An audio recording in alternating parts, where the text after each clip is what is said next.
Hi students, welcome to the channel physics with Kiran Kumar.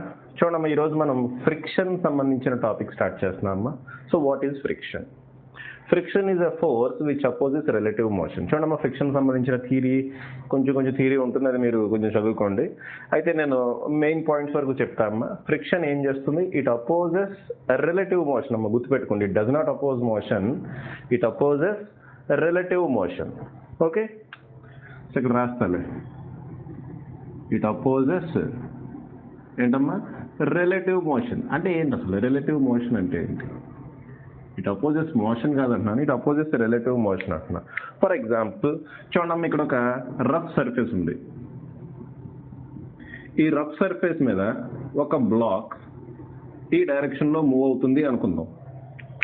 Okay అమ్మా, ఈ rough surface మీద ఈ బ్లాక్ ఈ డైరెక్షన్లో మూవ్ అవుతుంది అనుకుందాం. ఓకే, మూవ్ అవుతున్నప్పుడు రఫ్ సర్ఫేస్ ఏం చేస్తుందంటే, రఫ్ సర్ఫేస్కి చూడమ్మా, నేను రఫ్ సర్ఫేస్ అనుకోండి, నా మీద బ్లాక్ ఇలా మూవ్ అవుతుంది అనుకోండి. ఓకే, సో నేనేం చేస్తానంటే, నేను రఫ్ సర్ఫేస్, నేనేం చేస్తా, ఆ బ్లాక్ని పట్టుకుని వెనక్కి లాగడానికి ట్రై చేస్తా. ఓకే, అరే ఈ బ్లాక్ ముందుకు వెళ్ళిపోతుంది, దాన్ని ముందుకు వెళ్ళకూడదు, దాన్ని వెనక్కి పట్టుకుని లాగుదాం అని చెప్పి ట్రై చేస్తా. సో అది నేనంటే రఫ్ సర్ఫేస్ ఈ బ్లాక్ మీద ఆపోజిట్ డైరెక్షన్లో అప్లై చేసే frictional force. Okay, rough surface ఈ బ్లాక్ మీద ఆపోజిట్ డైరెక్షన్లో అప్లై చేసే ఫ్రిక్షనల్ ఫోర్స్. ఇప్పుడు నేను బ్లాక్ అనుకోండి, రఫ్ సర్ఫేస్ నా కింద ఉంది. ఇందాక లేస్తూ నేను రఫ్ సర్ఫేస్ అనుకున్నా, బ్లాక్ నా పైన వెళ్తుంది ఇలాగా, నేను పట్టుకుని ఇలా వెనకలాగా. ఇప్పుడు నేను ఏం చేస్తున్నాను, నేను బ్లాక్ అనుకుంటున్నా, నా కింద సర్ఫేస్ ఉంది. సో నేను ఇలా లెఫ్ట్ సైడ్కి వెళ్తున్నా అన్న, బట్ నా పాయింట్ ఆఫ్ వ్యూలో హారిజాంటల్ సర్ఫేస్ రైట్ హ్యాండ్ సైడ్కి వెళ్తున్నట్టు, అంతేనా? బ్లాక్ పాయింట్ ఆఫ్ వ్యూలో కనుక మనం చూస్తే హారిజాంటల్ సర్ఫేస్ రైట్ హ్యాండ్ సైడ్కి వెళ్తున్నట్టు అనిపిస్తుంది. సారీ, ఇటు వెళ్తున్నట్టు, ఇది రైట్ హ్యాండ్ సైడ్కి వెళ్తుంది కదా, హారిజాంటల్ సర్ఫేస్ ఇటు వెళ్తున్నట్టు నాకు అనిపిస్తుంది. అప్పుడు నేను ఏం చేస్తా, ఆ హారిజాంటల్ సర్ఫేస్ని పట్టుకొని వెనక్కి లాగడానికి ట్రై చేస్తా. సో హారిజాంటల్ సర్ఫేస్ మీద ఈ బ్లాక్ అప్లై చేసే ఫ్రిక్షనల్ ఫోర్స్ ఇటు ఉంటుంది. ఓకే అమ్మా, రైట్? సో ఇక్కడ ఫ్రిక్షనల్ ఫోర్స్ అనేది రిలేటివ్ మోషన్ అపోజ్ చేస్తుంది. ఫర్ ఎగ్జాంపుల్ మనం ముందుకు నడుస్తున్నాం అమ్మా, మన మీద ఫ్రిక్షనల్ ఫోర్స్ అటాక్ చేస్తుంది. ఓకే, మనం ముందుకు నడిచేటప్పుడు మనం ఏం చేస్తున్నాము చూడమ్మా, మనం భూమిని మన కింద ఉన్న సర్ఫేస్ని ఇలా తన్ని దాన్ని వెనక్కి పుష్ చేయడానికి ట్రై చేస్తున్నాం. అంటే మనం దీన్ని ఇలా వెనక్కి పుష్ చేయడానికి ట్రై చేస్తున్నాం మన కాల్ని. ఓకే, సో హారిజాంటల్ సర్ఫేస్ ఏం చేస్తుందో, అరే వీడు వెనక్కి వెళ్ళడానికి ట్రై చేస్తున్నాడు అంటే మనం ఇలా లాగుతాం కదా, మనం నడిచేటప్పుడు ఇలా అడుగేసి ఇలా లాగుతాం కదా. ఓకే, అంటే మనం ఇలా వెనక్కి లాగడానికి ట్రై చేస్తున్నాం మన కాల్ని. హారిజాంటల్ సర్ఫేస్ ఏమనుకుంటారు, వీడు కాల్ని వెనక్కి లాగుతున్నాడు, మనకు జరగడానికి వీల్లేదు, మనం ఇటు లాగుదాం అని చెప్పి ఇటు ఫ్రిక్షనల్ ఫోర్స్ అప్లై చేస్తుంది. దానివల్ల మనం ఆ గ్రిప్ మనకు దొరుకుతుంది, ఆ గ్రిప్ వల్ల మనం ముందుకు వెళ్తాం. సో ఇక్కడ యాక్చువల్గా ఫ్రిక్షనల్ ఫోర్స్ మోషన్ అపోజ్ చేయట్లా, మోషన్కి హెల్ప్ అవుతుంది ఇక్కడ. ఓకే, కార్ టైర్ కూడా ఒకవేళ ఫ్రిక్షన్ లేకపోతే కార్ కూడా కదలలేదమ్మా. ఓకే, ఫ్రిక్షన్ లేకపోతే స్మూత్గా ఉంటే మనం కదలలేము. ఓకే, ఒక స్మూత్ సర్ఫేస్ మీద ఐస్ మీద నడవగలమా? ఓకే, టోటల్గా ఒక ఫ్లాట్ ఐస్ గడ్డ ఉంది, దాని మీద మనం నడవగలమా? నడవలేమమ్మా, జారిపోతాం. సో ఫ్రిక్షన్ ఇక్కడ మోషన్ అపోజ్ చేయట్లేదు. ఫ్రిక్షన్ ఎవరిని అపోజ్ చేస్తుంది? రిలేటివ్ మోషన్ అపోజ్ చేస్తుంది, అది గుర్తుపెట్టుకోండి. అసలు ఫ్రిక్షన్ ఎందుకు వస్తుంది అంటే, first of all irregularities in surfaces. చాలా రీజన్స్ ఉంటాయో మనం అన్ని డిస్కస్ చేయం.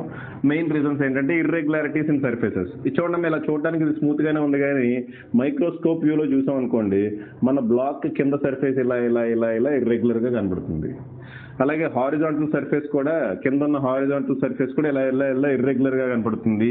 ఆ ఇర్రెగ్యులారిటీస్ ఒక దాంట్లో ఒకటి పడినప్పుడు లాక్ అయ్యి ఏమవుతుందమ్మా, ముందుకు వెళ్లకుండా అపోజ్ చేస్తుంది అనమాట. ఓకే, అదొక రీజన్. ఇంకా ఈ బ్లాక్కి మధ్యలో ఇంటర్మాలిక్యులర్ ఫోర్సెస్ ఆఫ్ అట్రాక్షన్ ఉండొచ్చు, దానివల్ల కూడా ఫ్రిక్షన్ అనేది డెవలప్ అవుతుంది. ఇలా నెంబర్ ఆఫ్ రీజన్స్ ఉంటాయి.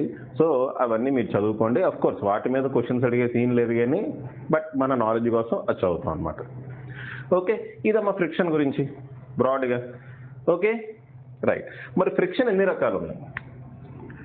ఫ్రిక్షన్ ఎన్ని రకాలంటే 3 రకాలని మన ఐపీ ఇంటర్మీడియట్ టెక్స్ట్ బుక్లో మన క్లాస్ 11 టెక్స్ట్ బుక్లో 3 రకాలు అంటాడు. ఏంటమ్మా అవి? Static friction, kinetic friction, rolling friction. But మన క్వశ్చన్స్ మాత్రం 2 టైప్స్ ఆఫ్ ఫ్రిక్షన్స్ నుంచి అడుగుతాడు. అవి ఏంటంటే కైనటిక్ ఫ్రిక్షన్ ఒకటి, ఇంకోటి స్టాటిక్ ఫ్రిక్షన్. కైనటిక్ ఫ్రిక్షన్ ఒకటి, ఇంకోటి స్టాటిక్ ఫ్రిక్షన్. కైనటిక్ ఫ్రిక్షన్ ఎప్పుడు వస్తుంది? స్టాటిక్ ఫ్రిక్షన్ ఎప్పుడు వస్తుంది? కైనటిక్ ఫ్రిక్షన్ ఒక బాడీ మూవ్ అవుతున్నప్పుడు వస్తుందాం. ఒక బాడీ మోషన్లో ఉన్నప్పుడు కైనటిక్ ఫ్రిక్షన్ అనేది పిక్చర్లోకి వస్తుంది. స్టాటిక్ ఫ్రిక్షన్ ఎప్పుడు వస్తుందంటే ఒక బాడీ మూవ్ అవడానికి ట్రై చేస్తున్నప్పుడు, మూవ్ అవుతున్నప్పుడు కాదు, బాడీ రెస్ట్లోనే ఉంది, మూవ్ అవడానికి ట్రై చేస్తున్నప్పుడు స్టాటిక్ ఫ్రిక్షన్ అనేది వస్తుంది. ఓకే, సో అవి ఇంపార్టెంట్ పాయింట్స్. ఫస్ట్ జనరల్గా స్టాటిక్ ఫ్రిక్షన్ చెప్పిన తర్వాత కైనటిక్ ఫ్రిక్షన్ చెప్తారు. బట్ నేను కైనటిక్ ఫ్రిక్షన్ చెప్పిన తర్వాత స్టాటిక్ ఫ్రిక్షన్ చెప్తామా, ఎందుకంటే స్టాటిక్ ఫ్రిక్షన్ కొంచెం టిపికల్గా ఉంటుంది అర్థం చేసుకుంటానికి. Okay, so first of all నేను కైనటిక్ ఫ్రిక్షన్ గురించి చెప్తా. కైనటిక్ ఫ్రిక్షన్ ఎవరి మీద డిపెండ్ అవుతుంది? సో కైనటిక్ ఫ్రిక్షన్ నేను ఎఫ్కే అని డినోట్ చేస్తాను. కైనటిక్ ఫ్రిక్షన్ అంటే frictional force. Kinetic frictional force ఎప్పుడు అరైజ్ అవుతుందమ్మా ఈ kinetic friction? When the body is in motion. ఒక సర్ఫేస్ మీద ఇంకో సర్ఫేస్ మోషన్లో ఉంటే, మూవ్ అవుతున్నప్పుడు ఈ కైనటిక్ ఫ్రిక్షన్ అనేది డెవలప్ అవుతుంది. సో దాన్ని అది దేని మీద డిపెండ్ అవుతుందంటే it is directly proportional to normal reaction force.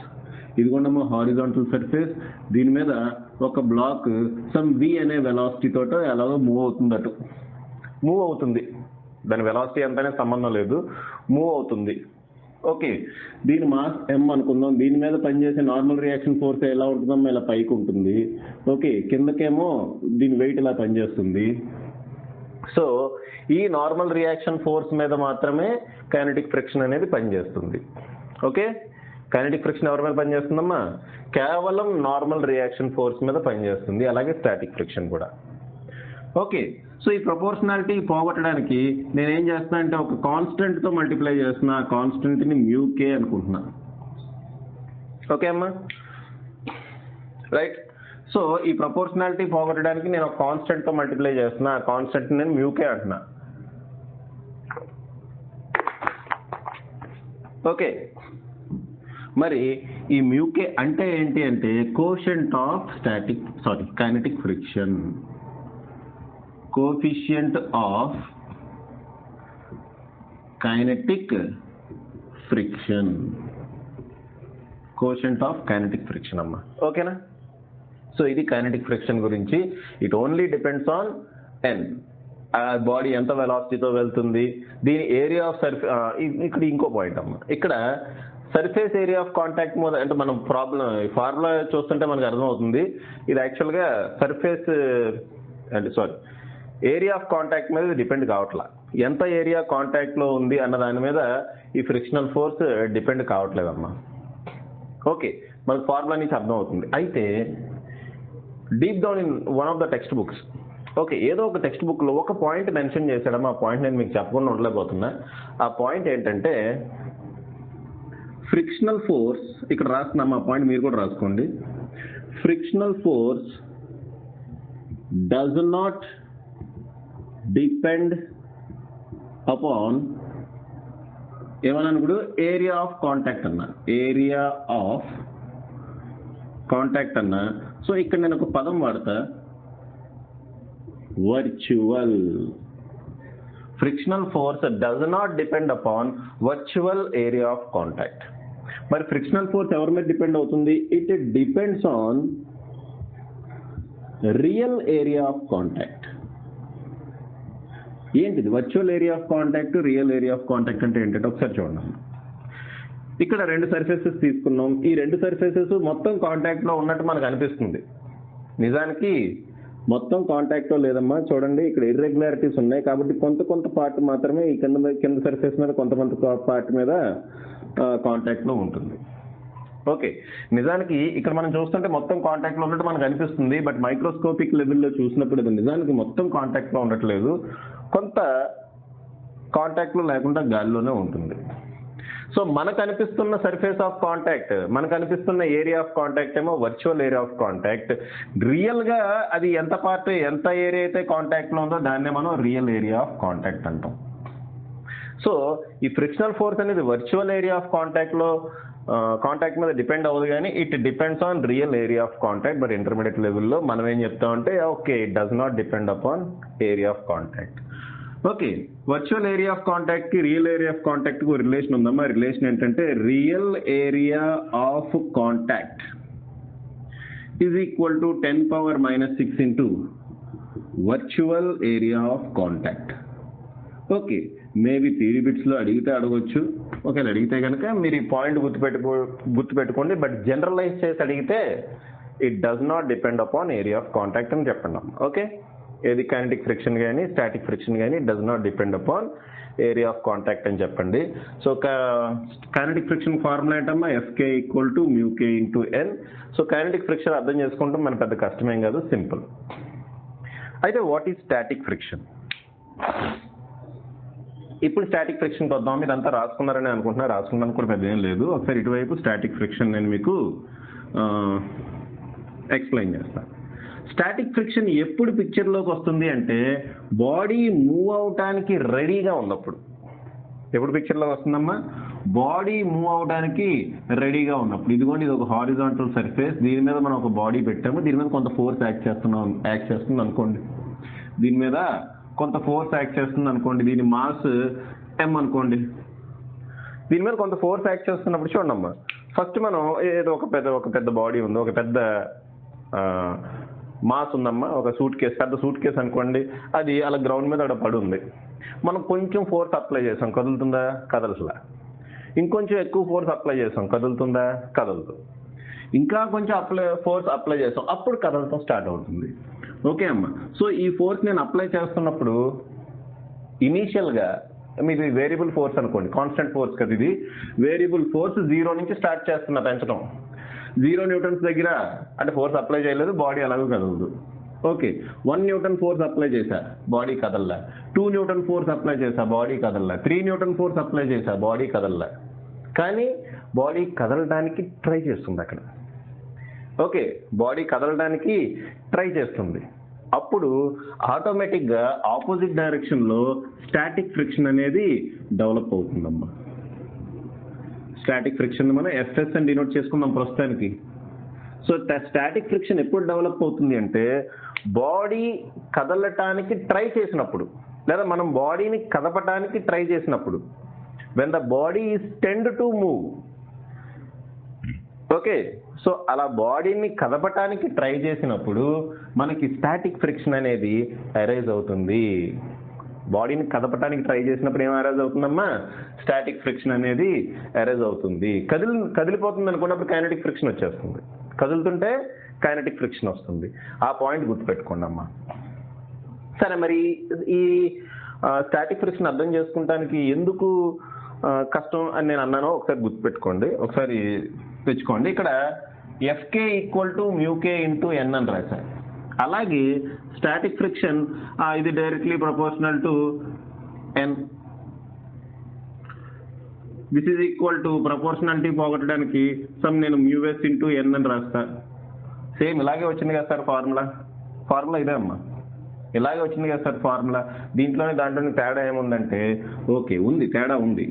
Okay, μS అంటే ఏంటమ్మా? ఇక్కడ కోఎఫిషియంట్ ఆఫ్ కైనెటిక్ ఫ్రిక్షన్ అన్నాం కాబట్టి ఇది ఏమవుతుంది? కోఎఫిషియంట్ ఆఫ్ స్టాటిక్ ఫ్రిక్షన్ అవుతుంది. మరి ఇక్కడ తేడా ఏముంది అంటే ఉంది. ఆ తేడా ఏంటో చెప్తాను. ఓకే, నేను ఇలాగే ఉంచుదాము, ఆ తేడా ఏంటో కూడా చెప్తాను నేను. Okay, right. సో ఇప్పుడు నేను ఒక ఎగ్జాంపుల్ ఇస్తున్నాను మీకు, చూడండి అమ్మా. ఇది ఒక horizontal surface, horizontal rough surface. Okay, ఇదొక బాడీ, దీని వెయిట్ మనం 20 kg అనుకుందామా. దీని వెయిట్ మనం 20 kg అనుకుందామమ్మా. ఓకే, దీని మీద 10 న్యూటన్ ఫోర్స్ ఇలా పనిచేస్తుంది, నేను అప్లై చేస్తున్నా. 10 న్యూటన్ ఫోర్స్ నేను ఇలా అప్లై చేస్తున్నా. Okay, right. సరే, అలా ఉంచండి. అసలు దీని మీద ఎంత స్టాటిక్ ఫ్రిక్షన్ పనిచేస్తుంది, ఎటు పనిచేస్తుంది అంటే స్టాటిక్ ఫ్రిక్షన్ ఈ డైరెక్షన్లో పనిచేస్తుంది, FS. సో నేనేమంటాను, FS ఈక్వల్ టు μSN అని నేను ఫార్ములా వేస్తాను. First frictional force FS equal to μS into N, ఈ ఫార్ములా వేస్తాను అమ్మా. ఓకే, ఇక్కడ μS వాల్యూ నేను 0.6 అంట. మ్యూఎస్ అనేది కోషంట్ ఆఫ్ ఫ్రిక్షన్ అమ్మ, అది సర్ఫేసెస్ మీద డిపెండ్ అయి ఉంటుంది, టైప్ ఆఫ్ సర్ఫేస్ మీద. ఓకే, దాని వాల్యూ నేను 0.6 అంటున్నా ఈ పర్టికులర్ సిచ్యువేషన్లో. Okay right.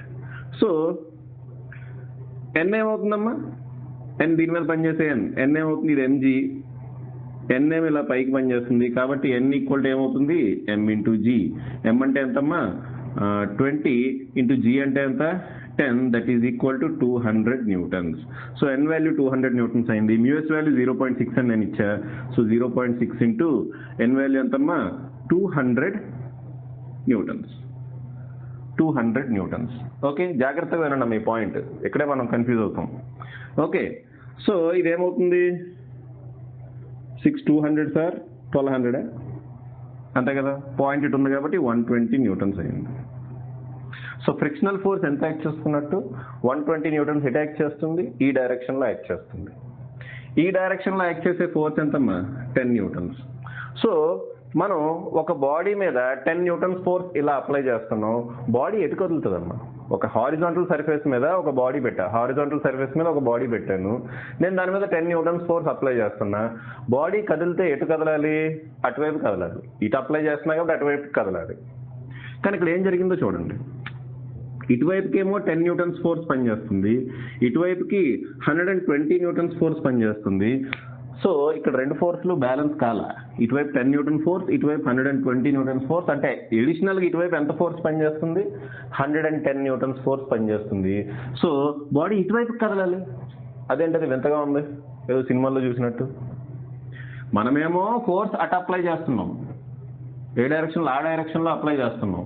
కానీ మనం అనుకున్న అజంప్షన్ ప్రకారం ఇదిగోండి ఈ రైట్ హ్యాండ్ సైడ్కి 120 న్యూటన్ ఫోర్స్ అనేది పనిచేస్తుంది కాబట్టి బాడీ ఇటు కదలాలి. అదే న్యూటన్ సెకండ్లో తప్ప అంటే తప్పు కాదమ్మా, మనం అనుకున్న కాన్సెప్ట్ తప్పు. ఇక్కడ F ఈక్వల్ టు మ్యూఎస్ఎన్ అనేది స్టాటిక్ ఫ్రిక్షన్ ఫార్ములా కాదమ్మా, this is the formula for limiting friction. Okay, దీన్ని ఏమంటామమ్మా, లిమిటింగ్ ఫ్రిక్షన్. ఇది స్టాటిక్ ఫ్రిక్షన్ యొక్క మాక్సిమం వాల్యూ. లిమిటింగ్ ఫ్రిక్షన్ అంటే ఏంటి, the maximum value of static friction. Limiting friction ఇక్కడ రాస్తున్నామా is the maximum value of static friction. ఆ point మీరు గుర్తుపెట్టుకోండి. ఓకే, సో ఇక్కడ మనం రాసిన ఇక్కడ మనం ఒక ఫార్ములా రాసాం, ఆ ఫార్ములా స్టాటిక్ ఫ్రిక్షన్ ఫార్ములా కాదు, that is limiting friction formula. Limiting friction అంటే ఏంటి, it is the maximum value of static friction. మరి స్టాటిక్ ఫ్రిక్షన్ ఏమవుతుంది అంటే, static friction lies between 0 and limiting friction FL. This is very important point అమ్మా. Static friction ఇదేంటి మనం calculate చేసింది ఏంటమ్మా, యాక్చువల్గా లిమిటింగ్ ఫ్రిక్షన్ క్యాలిక్యులేట్ చేసాం, స్టాటిక్ ఫ్రిక్షన్ కాదు. Okay, static friction lies between 0 and FL. Okay, so ఇక్కడ స్టాటిక్ ఫ్రిక్షన్ అనేది ఒక ఫిక్స్డ్ వాల్యూ, ఇక్కడ mu K FK equal to mu K అని వచ్చినట్టు ఇక్కడ ఫిక్స్డ్ వాల్యూ రాదమ్మా, it depends, it is a self adjusting force. Okay అమ్మా, ఏంటది static friction is a self adjusting force. ఇప్పుడు మనం తీసుకున్న ఎగ్జాంపుల్ చూడండి, నేను ఇటువైపుకి ఎంత ఫోర్స్ అప్లై చేస్తున్నా, 10 న్యూటన్ ఫోర్స్ అప్లై చేస్తున్నా. సో ఇటువైపు కూడా 10 న్యూటన్ ఫోర్సే అప్లై అవుతుంది. సో ఈ కేసులో స్టాటిక్ ఫ్రిక్షన్ వాల్యూ ఎంత అంటే 10 న్యూటన్స్ అమ్మా. ఓకే, ఇటువైపుకు 20 న్యూటన్స్ ఫోర్స్ అప్లై చేసా, ఇటువైపు కూడా 20 న్యూటన్స్ ఫోర్సే అప్లై అవుతుంది. ఇటువైపు నేను 100 న్యూటన్ ఫోర్స్ అప్లై చేసా, ఇటువైపు కూడా 100 న్యూటన్ ఫోర్సే అప్లై అవుతుంది. ఇటువైపు నేను 109 న్యూటన్స్ ఫోర్స్ అప్లై చేసా, అప్పుడు ఇటువైపు కూడా 109 న్యూటన్ ఫోర్సే అప్లై అవుతుంది. ఇటువైపు 110 అప్లై చేసా, అప్పుడు ఈ బాడీ స్టార్ట్ అవటానికి అంటే మూవ్ అవటానికి రెడీగా ఉంటుంది. ఆ సిచ్యువేషన్లో కూడా ఇటువైపుకి ఎంత 110 న్యూటన్ ఫోర్సే అప్లై, సారీ ఇక్కడ 120 కదమ్మా, ఇక్కడ 120 న్యూటన్ ఫోర్స్ అప్లై చేశాను అనుకోండి, ఇటువైపు 120 న్యూటన్ ఫోర్స్ మాత్రమే వస్తుంది. సో ఇక్కడ ఫ్రిక్షనల్ ఫోర్స్ అనేది ఏ ఫ్రిక్షనల్ ఫోర్స్, స్టాటిక్ ఫ్రిక్షన్ అనేది సెల్ఫ్ అడ్జస్టింగ్ ఫోర్స్ అమ్మా. మనం ఫోర్స్ అప్లై చేయకపోతే స్టాటిక్ ఫ్రిక్షన్ కూడా 0. స్టాటిక్ ఫ్రిక్షన్ ఫోర్స్ వాల్యూ కూడా 0. ఈ సిచ్యువేషన్ ఎగ్జాంపుల్గా తీసుకొని చెప్తున్నా. మనం 50 న్యూటన్స్ ఫోర్స్ అప్లై చేశా, స్టాటిక్ ఫ్రిక్షన్ కూడా 50 న్యూటన్సే వస్తుంది. అంతకన్నా ఎక్కువ వస్తే బాడీ వెనక్కి వచ్చేస్తుందమ్మా, గుర్తుపెట్టుకోండి. అంతకన్నా ఎక్కువ వస్తే బాడీ ఇలా వెనక్కి స్లైడ్ అయిపోతుంది. అది ఇంపాసిబుల్, జరగదు అది. ఓకే, సో మనం అప్లై చేసే ఫోర్స్ మీద స్టాటిక్ ఫ్రిక్షన్ డిపెండ్ అయి ఉంటుందమ్మా. మనం ఎంత ఫోర్స్ అప్లై చేస్తున్నామో అంత ఫోర్స్ ఆపోజిట్ డైరెక్షన్లో జనరేట్ అవుతుంది. ఎప్పటి వరకు? Until our applied force is equal to limiting friction force. limiting friction apply అయ్యే వరకు, limiting friction ఫోర్స్ ఈక్వల్ అయ్యే వరకు మనం అప్లై చేసే ఫోర్స్ ఉంది కదా, అప్పటి వరకు స్టాటిక్ ఫ్రిక్షన్ అలా దాని వాల్యూని మార్చుకుంటూ ఉంటుంది. మనం అప్లై చేసే ఫోర్స్ని బట్టి దాని వాల్యూని మార్చుకుంటుంది. ఫర్ ఎగ్జాంపుల్ ఇక్కడ నేను 121 న్యూటన్స్ అప్లై చేశాను అనుకోండి ఫోర్స్. ఓకే అమ్మా, ఇక్కడ నేను ఇటు 120 యాక్ట్ చేస్తుంది. యాక్చువల్గా లిమిటింగ్ ఫ్రిక్షన్ 120 న్యూటన్స్ కదా, లిమిటింగ్ ఫ్రిక్షన్ ఎంతమ్మా 120 న్యూటన్స్ కదా. ఇక్కడ నేను 121 న్యూటన్స్ ఫోర్స్ అప్లై చేశాను అనుకోండి, అప్పుడు బాడీ స్లైడ్ అయిపోతుంది. బాడీ స్లైడ్ అవుతున్నప్పుడు కైనెటిక్ ఫ్రిక్షన్ వస్తుంది. ఓకే, స్టాటిక్ ఫ్రిక్షన్ ఎప్పుడు వస్తుందమ్మా? బాడీ మూవ్ అవ్వడానికి ట్రై చేస్తున్నప్పుడు. ఆ వాల్యూ దేనికి ఈక్వల్ అవుతుంది? మనం అప్లై చేసే ఫోర్స్కి ఈక్వల్ అవుతుంది. ఎప్పటి వరకు? Until it reaches A maximum value called limiting friction. Limiting friction, మన అప్లైడ్ ఫోర్స్ లిమిటింగ్ ఫ్రిక్షన్కి ఈక్వల్ అయ్యే వరకు ఇక్కడ ఫ్రిక్షనల్ ఫోర్స్ ఎలా ఉంటుందమ్మా? మన అప్లైడ్ ఫోర్స్కి ఈక్వల్ అవుతుంది.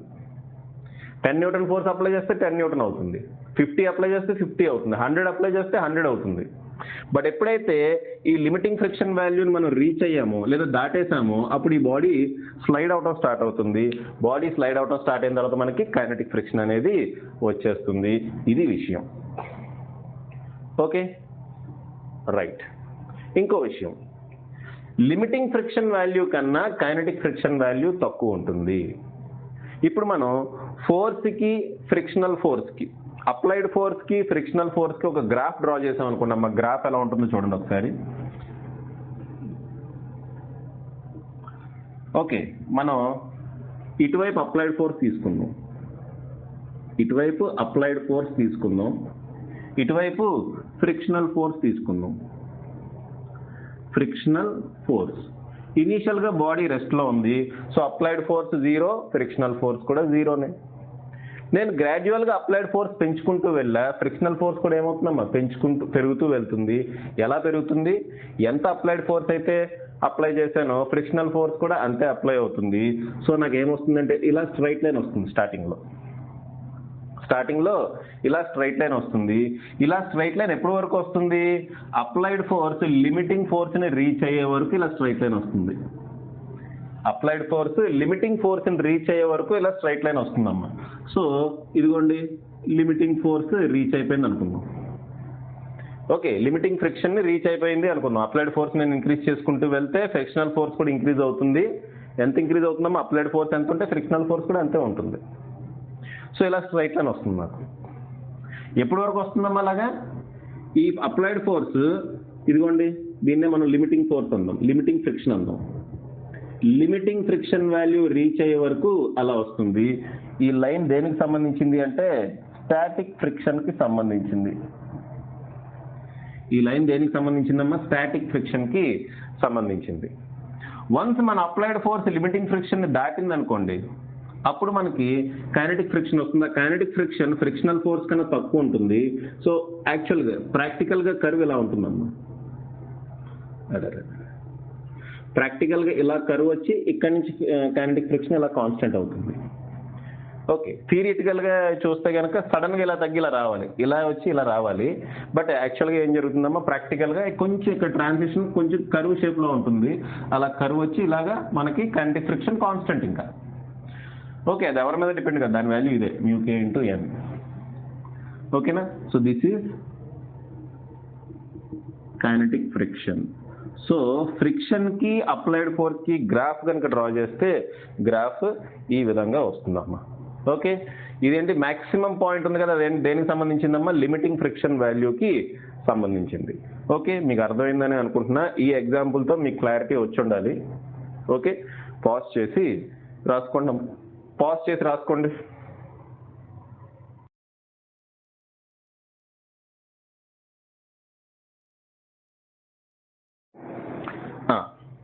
సరే, నెక్స్ట్ క్వశ్చన్ చూడండి అమ్మా. నెక్స్ట్ టాపిక్, సారీ ఇందా గ్రాఫ్ గురించి చెప్పుకున్నాం కదా, గ్రాఫ్కి సంబంధించిన ప్రాబ్లం ఇది. ఇలా ఓకే, ఈ రకంగా గ్రాఫ్ ఉపయోగించి ప్రాబ్లం కూడా అడగడానికి ఛాన్స్ ఉంది. మనల్ని ఏమనుకోమన్నాడమ్మా చూడండి, ఇక్కడ 10 kg మాస్ ఉంది, దాని మీద ఎఫ్ అనే ఫోర్స్ యాక్ట్ చేస్తుంది. ఓకే, 10 kg మాస్ మీద ఎఫ్ అనే ఫోర్స్ యాక్ట్ చేస్తుందమ్మా. ఓకే, గ్రాఫ్ ఈ విధంగా ఇచ్చాడు. ఏది అప్లైడ్ ఫోర్స్కిను ఫ్రిక్షనల్ ఫోర్స్కి మధ్యలో గ్రాఫ్ ఈ విధంగా ఇచ్చాడు. అయితే మనల్ని ఏం కనుక్కోమన్నాడు, మ్యూఎస్ మ్యూకే కనుక్కోమన్నాడు. మ్యూఎస్ కావాలంటే first of all limiting force value కావాలి. లిమిటింగ్ ఫోర్స్ వాల్యూ వాడు ఇచ్చాడమ్మా. చూడండి, మాక్సిమం వాల్యూ కదా లిమిటింగ్ ఫోర్స్ వాల్యూ, అది ఎంతది 60 newtons. So limiting force value ఎంత అంటే 60 న్యూటన్స్. లిమిటింగ్ ఫోర్స్ ఫార్ములా ఏంటి, మ్యూఎస్ into N which is equal to 60 newtons. Okay, 60 newtons, మళ్ళీ ఎన్ క్యాన్సిల్ చేస్తారేమో, 60 న్యూటన్స్ అన్నది. Okay, 60 newton. Okay, mu S into N equal to 60 newtons అవుతుంది. Formula limiting friction formula అదే కదమ్మా. So మ్యూఎస్ into N అంటే ఎంతమ్మా, 100, అంతే కదా. ఎన్ అంటే ఎంత, 10g కిందకి యాక్ట్ చేస్తుంది, పైకేమో ఎన్ యాక్ట్ చేస్తుంది, రెండు ఈక్వల్ అండ్ ఆపోజిట్ అవుతాయి.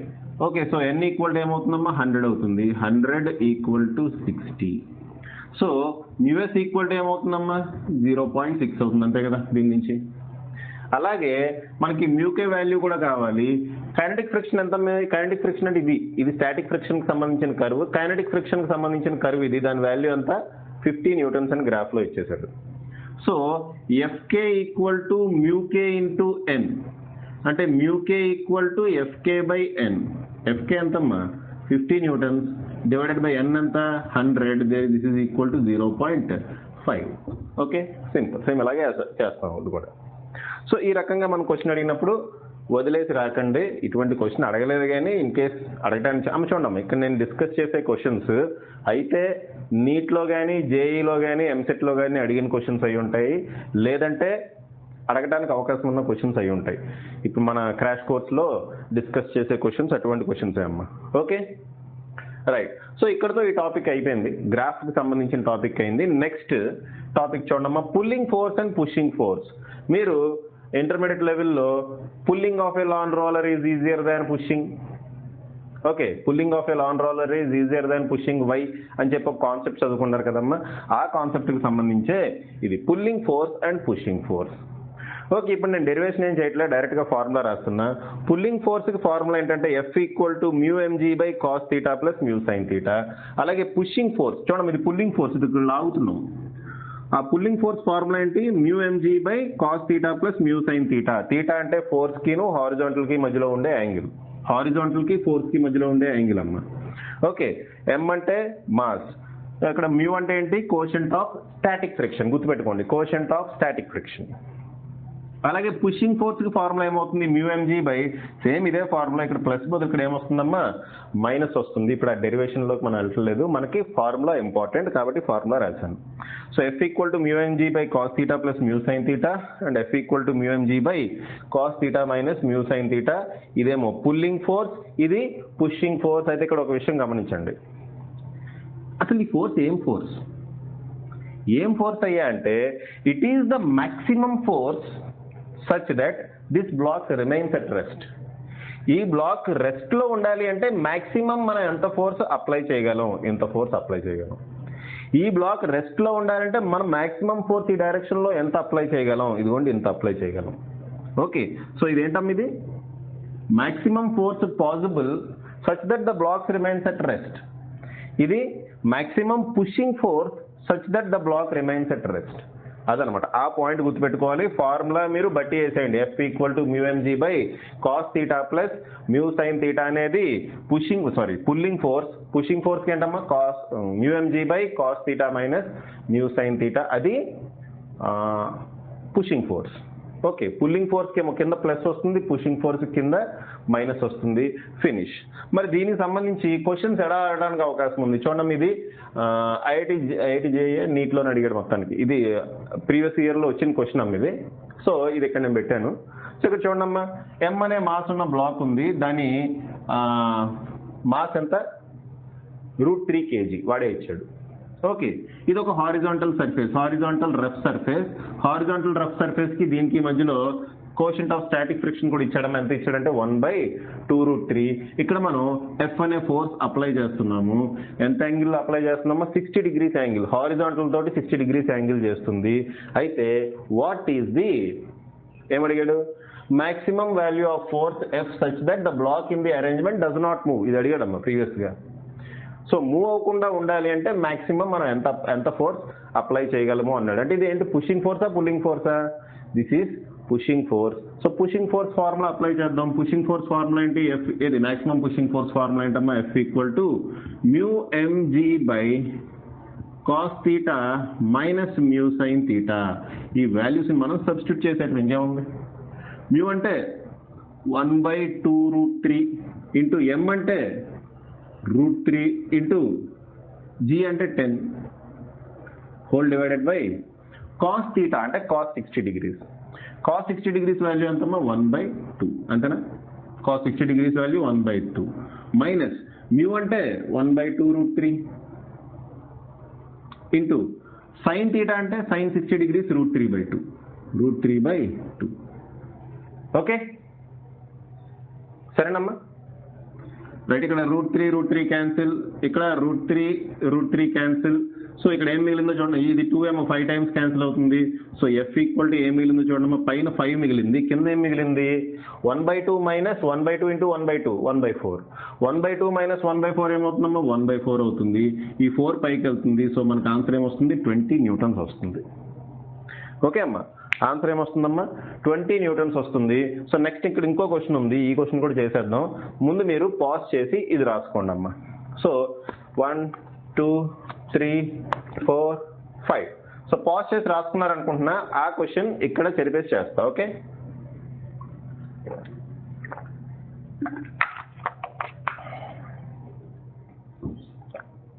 రైట్, సరే జరిపేస్తున్నామ్మా. మీరు రాసుకున్నారని అనుకుంటున్నా. ఇప్పుడు ఇక్కడ ఈ ప్రాబ్లం ఉంది, ఆ ప్రాబ్లం నేను ఇటువైపు క్యాలిక్యులేషన్ చేస్తా. Okay, so pulling force pushing force formulas మీరు గుర్తుపెట్టుకోవాల్సిన అవసరం ఎంతైనా ఉంది.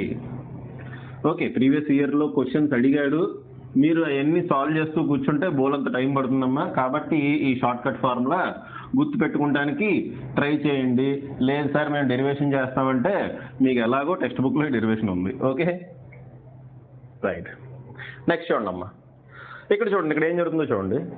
ఒక 55 kg బ్లాక్ని రఫ్ హారిజాంటల్ సర్ఫేస్ మీద పెట్టాము. ఆ 55 kg బ్లాక్కి రఫ్ హారిజాంటల్ సర్ఫేస్కి మధ్యలో స్టాటిక్ ఫ్రిక్షన్ μ = 0.5. అది వాడు ఇచ్చేసాడమ్మా. Static friction μ = 0.5. ఓకే, దీనికి ఒక మాస్ లెస్ ఇన్ఎక్స్టెన్సిబుల్ ఐడియల్ థ్రెడ్స్కి ఉండాల్సిన క్వాలిటీస్ అన్నీ ఉన్నాయి. అటువంటి రోప్ని మనం ఒక మాస్ లెస్ పుల్లీ మీద నుంచి తీసుకెళ్ళి ఇలాగ వేలాడదీసాం. వేలాడదీస్తే చూడండి వచ్చింది మన కోతి వస్తుందమ్మా, వస్తుంది. కోతి బుద్ధి ఎక్కడ పోనించుకుంటుందో వస్తుంది అది. ఓకే, సో ఆడకోతని తీసుకుందాము. దీన్ని 2 పిలకలు వేస్తున్నాను. ఆడకోతని మెన్షన్ చేయడం అసలు మనం మక్కోత ఎక్కుతుంది అండ్ ఆడకోత ఎక్కువది కదా. రైట్, సో ఒక ఆడకోతి, దాని మాస్ ఎంత, 20 kgs. బక్కగా ఉన్న ఆడకోత అనమాట. ఇది ఈ థ్రెడ్ని పట్టుకొని పైకి ఎక్కుతుంది. ఓకే, అయితే మనకి కావాల్సింది ఏంటంటే find out the maximum acceleration of the monkey with which it can climb the rope without moving the block. ఈ బ్లాక్ మూవ్ అవ్వకుండా ఉండాలి అంటే ఇది మాక్సిమం, ఈ ఆడకోతి మాక్సిమం ఎంత యాక్సలరేషన్తో పైకి ఎక్కగలుగుతుంది. ఓకే అదనమాట. సో ఇదిగోండమ్మా పుల్లి, ఇదిగోండి ఆడకోతి, టింగ్ టింగ్ పిలకలు పడ్డాం. అంటే మన ఆడకోతికి మక్కోతికి తేడా తెలియాలిగా. So this is block. ఇది 37 degrees అని వాడు ఇచ్చాడు మా క్వశ్చన్లోనే. ఈ బ్లాక్ యొక్క వెయిట్ 55 kg అన్నాడు. ఓకే బాగానే ఉంది. ఓకే, ఇది ఒక హారిజాంటల్ సర్ఫేస్. దీనికి తగిలిచ్చాను నేను, తీసుకొచ్చి దీనికి తగిలించాల్సింది. Okay, so this is 37 degrees. ఇది హారిజాంటల్ సర్ఫేస్. మీ వాల్యూ ఎంతమ్మా, 0.5 అని క్వశ్చన్లో వాడు ఇచ్చేసాడు. ఓకే, సో మాక్సిమం ఈ కోతి ఎంత యాక్సలరేషన్తో పైకి వెళ్తుంది అది మనకు కావాలి. ఫస్ట్ ఆఫ్ ఆల్ ఇక్కడ ఏముంటుందమ్మా, టెన్షన్ T ఉంటుంది. మాక్సిమం టెన్షన్ T ఎంత ఉండడానికి అవకాశం ఉంది. ఇక్కడ టెన్షన్ T అయితే ఇక్కడ కూడా టెన్షన్ T ఉంటుంది. ఈ కోతి మీద కిందకి గ్రావిటేషనల్ ఫోర్స్ కూడా పనిచేస్తున్నాం mg. M అంటే 20 ఇంటూ G అంటే 10, కాబట్టి 200 న్యూటన్ ఫోర్స్ ఈ కోతి మీద కిందకి పనిచేస్తుంది. At the same time tension పైకి పనిచేస్తుంది, యాక్సలరేషన్ కూడా పైకి ఉంది. సో ఇక్కడ మనం న్యూటన్ సెకండ్లో అప్లై చేయాల్సి ఉంటుంది. న్యూటన్ సెకండ్లో అప్లై చేయాలంటే ఫస్ట్ ఆఫ్ ఆల్ ఈ టెన్షన్ మాక్సిమం ఎంత ఉండడానికి అవకాశం ఉంది అది కావాలి. ఒకసారి ఇక్కడికి రండి. దీన్ని మనం పుల్లింగ్ ఫోర్స్ అంటామా, పుషింగ్ ఫోర్స్ అంటామా? ఈ బ్లాక్ కదలకుండా ఉండాలి అంటే ఈ టెన్షన్ అనేది కొంత వాల్యూ వరకు యాక్సెప్ట్ చేస్తుంది, మాక్సిమం కొంత ఫోర్స్ వరకు. ఓకే, ఇప్పుడు ఈ టెన్షన్ అనేది పుల్లింగ్ ఫోర్స్ అవుతుందా, పుషింగ్ ఫోర్స్ అవుతుందా అంటే పుల్లింగ్ ఫోర్స్ అవుతుంది. పుల్లింగ్ ఫోర్స్ ఫార్ములా ఏంటమ్మా? పుల్లింగ్ ఫోర్స్ ఫార్ములా ఏంటి? Mu MG by cos theta plus mu sine theta, అంతేనా?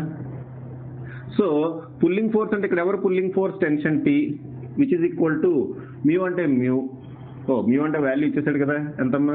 0.5. మ్యూ అంటే 0.5. ఓకే, ఇంటూ ఎం అంటే ఎవరు మాస్? కోతి మాస్ కాదు, ఇది దీని మాస్ అమ్మా. పుల్లింగ్ ఫోర్స్ దీని మీద యాక్ట్ చేస్తుంది, సో దీన్ని మాస్ అమ్మా. ఓకే, దాని మాస్ ఎంత? 55 kgs ఇంటూ జీ అంటే ఎంతమ్మా? 10 divided by cos theta. Cos theta అంటే కాస్ 37 డిగ్రీస్. కాస్ 37 డిగ్రీస్ ఎలా క్యాలిక్యులేట్ చేయాలో తెలుసు కదమ్మా. ఇదిగోండి 3, 4, 5, this is 37 degrees. Okay, cos 37 degrees formula కావాలంటే అడ్జసెంట్ సైడ్ బై హైపోటెన్యూస్ అంటే 4/5. సో 4/5 ప్లస్ మ్యూ అంటే ఎంతమ్మా? 0.5 ఇంటూ సైన్ థీటా అంటే ఆపోజిట్ సైడ్ బై హైపోటెన్యూస్ అంటే 3/5. ఓకే అమ్మా, కాస్ 37, సైన్ 37, tan 37 ఇదిగోండి ఈ ట్రయాంగిల్ నుంచి చూస్తాం 3, 4, 5. ఇది ఏ యాంగిల్ ఏమవుతుంది? 53 డిగ్రీస్ అవుతుంది. సో అది గుర్తుపెట్టుకోవాలమ్మా మనం. ఓకే, ఈ పాటికి మీరు నా వీడియోస్ కనుక చూస్తూ ఉంటే ఈ వాల్యూస్ ఆటోమేటిక్గా గుర్తుండే ఉండాలి. Okay, so tension T equal to ఏమవుతుందో చూడండమ్మా. పైన 0.5 ఇంటూ 55 ఇంటూ 10 డివైడెడ్ బై ఇక్కడ ఏముందమ్మా? 4/5 ఉంది, ప్లస్ ఇదేమవుతుంది? 4.5/5 అవుతుంది. ఇది పుల్లింగ్ ఫోర్స్ కదా, రైట్.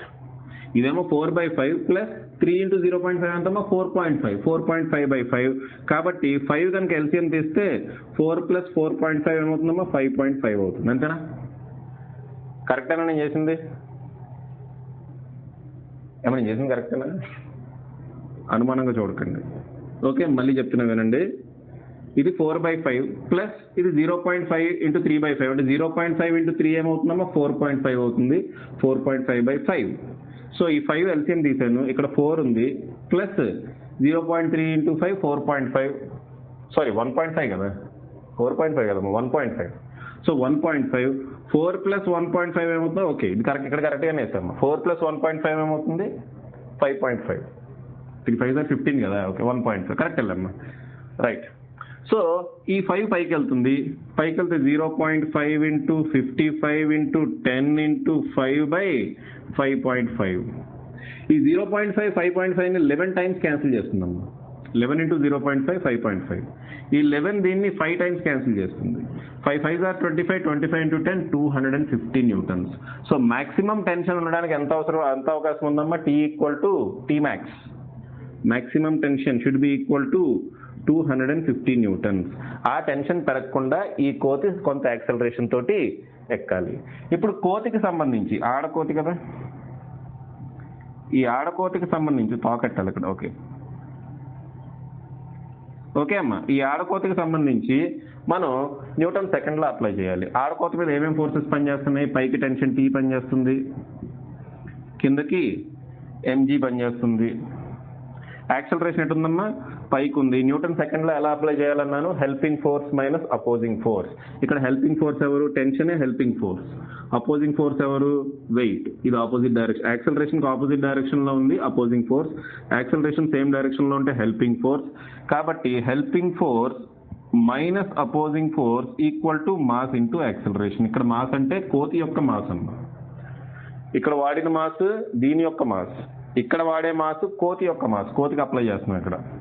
టీ ఎంతమ్మా? 250 మైనస్ ఎం అంటే ఎంతమ్మా? 20. ఎంజీ ఇక్కడ వాల్యూ ఆల్రెడీ రాసాము, సో 200 డైరెక్ట్ వేసేస్తున్నాను. Is equal to mass 20 into A. ఇదేమవుతుందమ్మా? 50 is equal to 20 into A అంటే ఏ ఈక్వల్ టు 2.5 అంతే కదా, 50/20 అంటే 5/2 అంటే 2.5 metre per second square. So maximum అంత యాక్సలరేషన్తో ఎక్కడానికి ఛాన్స్ ఉంది. ఓకే అమ్మా, మాక్సిమం అంత యాక్సలరేషన్తో ఎక్కడానికి ఛాన్స్ ఉంది, అది విషయం. నెక్స్ట్ ఇంకో క్వశ్చన్ కూడా అడగడం జరిగిందమ్మా, మీరు పాజ్ చేసి రాసేసుకుంటే సరే. ఓకే అమ్మా, సరే పాజ్ చేసి రాసుకోండి అమ్మా. నెక్స్ట్ చూడండి అమ్మా, ఇదిగోండి ఈ క్వశ్చన్ చూడండి. చూడమ్మా, ఎం అనే మాస్ ఉన్న బ్లాక్ ఒక హారిజాంటల్ రఫ్ సర్ఫేస్ మీద ఉంది. ఒక హారిజాంటల్ రఫ్ సర్ఫేస్ మీద ఎం అనే బ్లాక్ ఉంది. దీని మీద ఎఫ్ అనే పుల్లింగ్ ఫోర్స్ యాక్ట్ చేస్తుంది. మనల్ని ఏం కనుక్కో, ఈ యాంగిల్ తీటా అన్నాడు, మనల్ని ఏం కనుక్కోమన్నాడంటే if minimum pulling force to move the block is equal to weight of the block find theta. Question ఏం అడుగుతున్నాడు చూడండి అమ్మా. If minimum pulling force to move the block, ఈ బ్లాక్ ని మూవ్ చేయడానికి మినిమం పుల్లింగ్ ఫోర్స్ గనక వెయిట్కి equal అవుతాయి, దీని వెయిట్కి ఈక్వల్ అవుతే ఫైండ్ తీటా అంటున్నాడు. మనం పుల్లింగ్ ఫోర్స్ పుషింగ్ ఫోర్స్ రాసాము, దేనికి రాసామమ్మా? Maximum pulling force maximum pushing force అని చెప్పి రాసాం. అయితే ఇక్కడ క్వశ్చన్ ఏం అడుగుతున్నాడు, minimum pulling force to move the block. Question ఇలా రివర్స్లో అడిగాడమ్మా. ఓకే, మనం ఏం చదివాం, ఆ పుల్లింగ్ ఫోర్స్ పుషింగ్ ఫోర్స్ మనం ఏ హెడ్డింగ్ పెట్టుకున్నామమ్మా? Maximum pulling force to keep the block at rest. బ్లాక్ని రెస్ట్లో ఉంచడానికి మాక్సిమం పుల్లింగ్ ఫోర్స్ అంటే బ్లాక్ మూవ్ చేయడానికి మినిమం పుల్లింగ్ ఫోర్స్ అదే అవుతుంది కదా. చూడమ్మా, బ్లాక్ రెస్ట్లో ఉండడానికి మాక్సిమం పుల్లింగ్ ఫోర్స్కి ఫార్ములా రాసాం మనం. ఆ ఫార్ములాను కొంచెం దాటింది అనుకోండి, అదే మినిమం పుల్లింగ్ ఫోర్స్ అవుతుందమ్మా. సో అదే ఫోర్స్, ఆ maximum pulling force to keep the block at rest, అదే దేనికి ఈక్వల్ అవుతుంది? Minimum pulling force to move the block. Okay, so question ఇలా కూడా అడగవచ్చు, అరే ఇది మినిమం అడిగాడు, మనం చదువుకున్నది మాక్సిమం అని మీరు అనుకోకండి అమ్మా. మాక్సిమం దేనికది? బ్లాక్ని రెస్ట్లో ఉంచడానికి. అదే ఫోర్స్ బ్లాక్ మూవ్ అవడానికి మినిమం పుల్లింగ్ ఫోర్స్ కూడా అవుతుంది. ఓకే రైట్, అంటే ఎగ్జాక్ట్గా ఆ ఫోర్స్ దగ్గర బ్లాక్ మూవ్ అవడానికి రెడీగా ఉంటుందమ్మా. కొంచెం తగ్గితే మూవ్ కాదు, కొంచెం పెరిగితే మూవ్ అయిపోతుంది. సో ఆల్మోస్ట్ అదే ఫోర్స్ని మనం minimum pulling force to keep the block at rest అన్న అదే ఫోర్స్ అవుతుంది.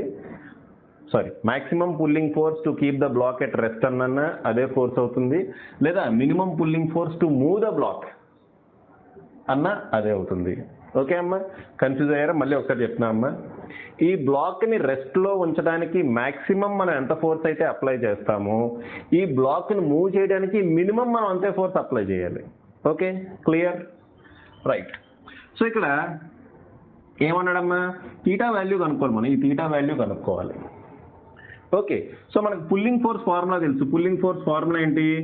μmg divided by cos theta plus mu sine theta. Plus కదమ్మా, ప్లస్ పుల్లింగ్ ఫోర్స్కి ప్లస్, పుల్లింగ్ ప్లస్. ఓకే, పుల్లింగ్లో ఎల్ ఉంది, ప్లస్లో కూడా ఎల్ ఉంటుంది, అలా గుర్తుపెట్టుకోండి, ప్లస్. Okay right. అయితే ఇక్కడ ఒక విషయం గమనించండి, ఫోర్స్ దేనికి ఈక్వల్ అన్నాడు? ఫోర్స్ ఎఫ్ దేనికి ఈక్వల్ అన్నాడమ్మా? Weight of the block equal అన్నాడు. వెయిట్ ఆఫ్ ది బ్లాక్ ఏమవుతుంది? m/g which is equal to, next ఇక్కడ μmg యాజ్ ఇట్ ఈజ్గా అలాగే రాస్తా. అయితే ఇక్కడ కాస్ తీటా బదులు ఏం రాయాలి? చూడమ్మా, ఇక్కడ తీటా మనకి వర్టికల్తో చేసే యాంగిల్ ఇచ్చాడమ్మా. సో హారిజాంటల్తో చేసే యాంగిల్ ఏమవుతుంది? 90 - తీటా అవుతుంది. ఓకే, మనకు కావాల్సింది హారిజాంటల్తో చేసే యాంగిల్ అమ్మా, ఈ యాంగిల్తో మనకు సంబంధం లేదు. మనకు కావాల్సింది ఏంటి? ఈ యాంగిల్. సో ఇక్కడ తీటా బదులు ఈ తీటా రాసేయకండి బై మిస్టేక్, అలా మిస్టేక్ చేస్తారని చెప్పి ఈ ప్రాబ్లం మనం ఇక్కడ పెట్టాం. సో తీటా అంటే ఏ యాంగిల్ రాసుకోవాలమ్మా? హారిజాంటల్తో చేసే యాంగిల్, వర్టికల్తో చేసే యాంగిల్ కాదు, హారిజాంటల్తో చేసే యాంగిల్ కావాలి. సో ఇక్కడ ఏమవుతుంది? కాస్ 90 - తీటా అవుతుందమ్మా. ఇది తీటా, ఇది ఏమవుతుందమ్మా? 90 - తీటా అవుతుంది. అది క్వశ్చన్లో ఇవ్వడు, మనం దీని ప్రకారం జామెట్రీ ప్రకారం రాస్తాం అనమాట. Plus mu sine 90 - theta. Okay, mg cancel అయిపోతుంది, అంటే ఇక్కడ 1 ఉంటుంది. mg క్యాన్సిల్ అన్న ఇక్కడ 1 ఉంటుంది. So 1 equal to mu divided by cos 90 - theta అంటే sine theta plus mu sine 90 - theta అంటే మ్యూ కాస్ తీటా అవుతుంది. మనం క్రాస్ మల్టిప్లై చేసాం అనుకోండి, sine theta plus mu cos theta కదా, mu cos theta equal to mu వస్తుంది, మనకి theta value కావాలి. ఓకే, మనకి థీటా వాల్యూ కావాలి. మ్యూ కాస్ థీటా తీసుకెళ్దాం అమ్మా. సో మనకి ఏమొస్తుందమ్మా, sine theta is equal to mu cos theta తీసుకెళ్తే mu minus mu cos theta. Okay అమ్మా, ఏమొస్తుందమ్మా మనకి mu minus mu cos theta. So this is equal to sine theta is equal to, దీంట్లో mu common తీసేద్దాం, common తీసేస్తే 1 minus cos theta వస్తుంది. చూడమ్మా, sign థీటాని మనం 2 sin θ/2 cos θ/2 అని రాసుకోవచ్చా? ఎందుకు, ఇక్కడ రాసిన ఫార్ములా సైన్ 2 θ ఫార్ములా ఏమవుతుందమ్మా, 2 sin θ కాస్ θ అవుతుంది. సో నేను సైన్ థీటా బదులు, అంటే ఇక్కడ 2 θ ఉన్న ప్లేస్ ఇక్కడ థీటా ఉంది కాబట్టి ఫార్ములాలో ఏమవుతుందమ్మా, θ/2 కాస్ θ/2 వస్తుంది. సో సైన్ థీటా బదులు నేను ఏం రాస్తున్నా, 2 sin θ/2 కాస్ θ/2 అని రాస్తా. ఎందుకో మీకు చెప్తాలేమ్మా. Is equal to mu into, ఇక్కడ చూడమ్మా 1 మైనస్ కాస్ థీటా ఉంది, మీకు గుర్తుందో లేదో 1 మైనస్ కాస్ 2 θ ఫార్ములా ఏమవుతుంది, 2 sin స్క్వేర్ θ/2 అవుతుంది. సో జామెట్రీ మనకి బాగా గుర్తుండాలమ్మా. కాస్ 2 θ వాల్యూ ఎంత, 1 మైనస్ 2 sin స్క్వేర్ θ/2, కాబట్టి 1 మైనస్ కాస్ 2 θ ఏమవుతుంది, 2 sin స్క్వేర్ θ/2 అవుతుంది. సో 1 మైనస్ కాస్ థీటా బదులు నేను ఏం రాస్తున్నా, సారీ 2 sin స్క్వేర్ థీటా అవుతుందమ్మా. 1 మైనస్ కాస్ 2 θ ఏమవుతుంది, 2 sin స్క్వేర్ థీటా అవుతుంది.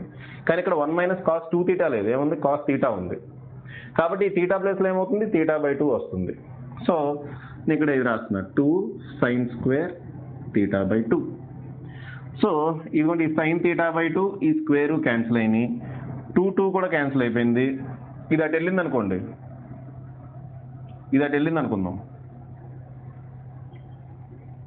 లేదా మ్యూ ఇక్కడ ఇంచేసి దీన్ని తీసిరండి అమ్మా. సో మ్యూ ఈక్వల్ టు ఏమవుతుందమ్మా, సైన్ θ/2, సారీ మ్యూ ఇక్కడ ఇంచేసి దీన్ని తీసుకొస్తే ఏమవుతుంది, cos θ/2 divided by sine θ/2 which is equal to cot θ/2 అంతే. సో దాని నుంచి మనం థీటా వాల్యూ క్యాలిక్యులేట్ చేయొచ్చు కదా. దీని నుంచి థీటా వాల్యూ ఏమవుతుంది, θ/2 equal to cot inverse mu అవుతుంది. కాట్ ఇట్ వచ్చింది అనుకోండి, కాట్ ఇన్వర్స్ మ్యూ అవుతుంది. దీని నుంచి theta equal to 2 cot inverse mu, theta equal to 2 cot inverse mu అవుతుందమ్మా. సో ఇలా కూడా ఈ క్వశ్చన్ కూడా అడిగినట్టు గుర్తమ్మా, నాకు ఈ క్వశ్చన్ కూడా అడిగినట్టే గుర్తు. సో మీరు ఆ రకంగా జాగ్రత్తగా చేసుకుంటారమ్మా. పుల్లింగ్ ఫోర్స్ పుషింగ్ ఫోర్స్ మీద అడగడానికి అవకాశం ఉండే క్వశ్చన్స్, అడిగిన క్వశ్చన్ అన్న అయి ఉండొచ్చు, లేదంటే అడగడానికి అవకాశం ఉన్న క్వశ్చన్ అని చెప్పి నేను రాసి ఉండొచ్చు. ఓకే, నెక్స్ట్ అది చూడండి, ఇది ఒక స్పెషల్ కేసు ప్రాబ్లం. ఇది ఇక్కడ ఏంటో చూడండి ఒకసారి. ఎఫ్ అనే ఫోర్స్ సమ్ థీటా అనే యాంగిల్లో యాక్ట్ చేస్తుంది ఎం అనే మాస్ మీద. ఎం అనే మాస్ ఇక్కడ హారిజాంటల్ రఫ్ సర్ఫేస్ మీద పెట్టాము. ఇక్కడ అదే దాన్ని ఏమంటారమ్మా, quotient of static friction mu అనుకుందాం, quotient of static friction mu అనుకుందాం. అయితే ఇక్కడ చూడండి, at what angle pulling force must be applied such that its value is minimum. Pulling force value minimum అవ్వాలి అంటే ఈ యాంగిల్ ఎంత ఉండాలి, అది అడుగుతున్న క్వశ్చన్ అమ్మా. మళ్ళీ చెప్తున్నాను, పుల్లింగ్ ఫోర్స్ మినిమం అవ్వాలి అంటే యాంగిల్ థీటా ఎంత ఉండాలి, అది క్వశ్చన్. అంతేకాదు also find the minimum force అన్నాడు. ఓకే అమ్మా. సో క్వశ్చన్ ఏంటమ్మా, ఎంత యాంగిల్లో మనం ఫోర్స్ అప్లై చేస్తే ఈ ఫోర్స్ మినిమం ఉంటుంది, అంటే ఆ వాల్యూ తక్కువ ఉంటుంది. ఎంత యాంగిల్లో మనం ఫోర్స్ అప్లై చేస్తే ఆ వాల్యూ తక్కువ ఉంటుంది, అది మనం క్యాల్కులేట్ చేయాలి. ఓకే, ఆ రిజల్ట్ని డైరెక్ట్గా అడిగితే అడగొచ్చు ఏదన్నా దీంట్లో. ఓకే, సో మనం రాద్దాం. సో ఫస్ట్ మనం ఏం చేద్దామమ్మా, పుల్లింగ్ ఫోర్స్కి ఫార్ములా రాద్దాం. పుల్లింగ్ ఫోర్స్ ఫార్ములా ఏంటి, పుల్లింగ్ అంటే కింద ప్లస్ రావాలి. Okay, so mu MG by cos, ఇక్కడ థీటా బదులు థీటానే పెడతాం ఎందుకంటే హారిజాంటల్తో చేసే యాంగిలే, ప్లస్ మ్యూ సైన్ థీటా. ఇప్పుడు మనకి ఇదేమి ఇచ్చాడమ్మా, కండిషన్ ఏమి ఇచ్చాడు, pulling force must be applied such that its value is minimum. Pulling force value minimum అవ్వాలి. పుల్లింగ్ ఫోర్స్ వాల్యూ మినిమం అవ్వాలి అంటే డినామినేటర్ ఏమవ్వాలమ్మా, మ్యాక్సిమం అవ్వాలి. అంతేనా, ఈ టోటల్ వాల్యూ మినిమం అవ్వాలి అంటే డినామినేటర్ ఏమవ్వాలి, మ్యాక్సిమం వాల్యూ అవ్వాలి. సో అదే ఇక్కడ రాస్తున్నా, for F to be minimum, okay, the denominator the denominator must be maximum. Okay, F minimum అవ్వాలంటే డినామినేటర్ ఏమవ్వాలమ్మా, మ్యాక్సిమం అవ్వాలి. అంటే cos theta plus mu sine theta should B maximum. Okay, చూడమ్మా, ఈ value maximum అయ్యింది అంటే దాని డిఫరెన్షియేషన్ ఈక్వల్ టు ఏమవుతుందమ్మా, 0 అవుతుంది. Okay, ఇది మన డిఫరెన్షియేషన్ అని ఒక వీడియో చేశాను నేను, డిఫరెన్షియేషన్ ఇంటిగ్రేషన్ అని. ఆ వీడియో చూడండి అమ్మా, దాంట్లో నేను మెన్షన్ చేశాను, ఏదైనా ఒక పర్టికులర్ వాల్యూ మ్యాక్సిమం అయినా మినిమం అయినా దాని ఫస్ట్ డెరివేటివ్ ఏమవుతుందమ్మా, 0కి ఈక్వల్ అవుతుంది. సో ఈ వాల్యూ మ్యాక్సిమం అవ్వాలి అంటే దీని డిఫరెన్షియేషన్ ఏమవ్వాలి, 0కి ఈక్వల్ అవ్వాలి. Therefore d by d theta of cos theta plus mu sine theta should be equal to 0. ఖచ్చితంగా కండిషన్ సాటిస్ఫై కావాలమ్మా. ఓకే, సో ఇప్పుడు మనం డిఫరెన్షియేట్ చేసి ఆ వాల్యూని 0కి ఈక్వేట్ చేద్దాం. కాస్ థీటాకి differentiation minus sine theta, sine థీటాకి differentiation plus cos theta. Mu constant కాబట్టి మ్యూని అలాగే ఉంచండి. సైన్ థీటాకి డిఫరెన్షియేషన్ ఏమవుతుందమ్మా, కాస్ థీటా అవుతుంది. That should be equal to 0. Okay, so కాబట్టి ఇది ఏమవుతుంది, mu cos theta is equal to sine theta అవుతుంది.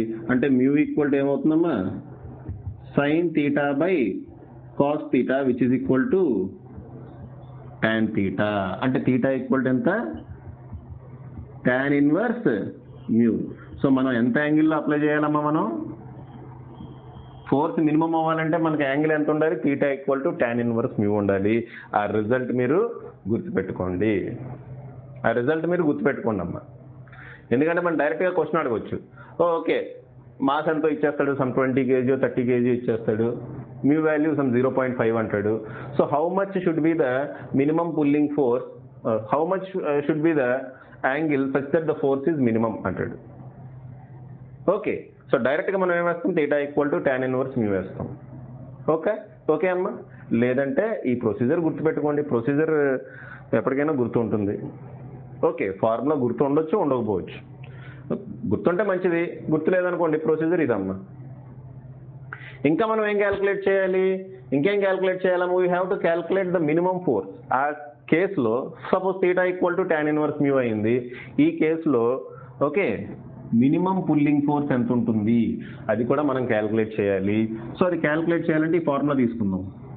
ఈ ఫార్ములాలో మ్యూ వాడిచ్చేసాడు, ఎం వాడిచ్చేసాడు, జీ అది ఎప్పుడు కాన్స్టెంటే.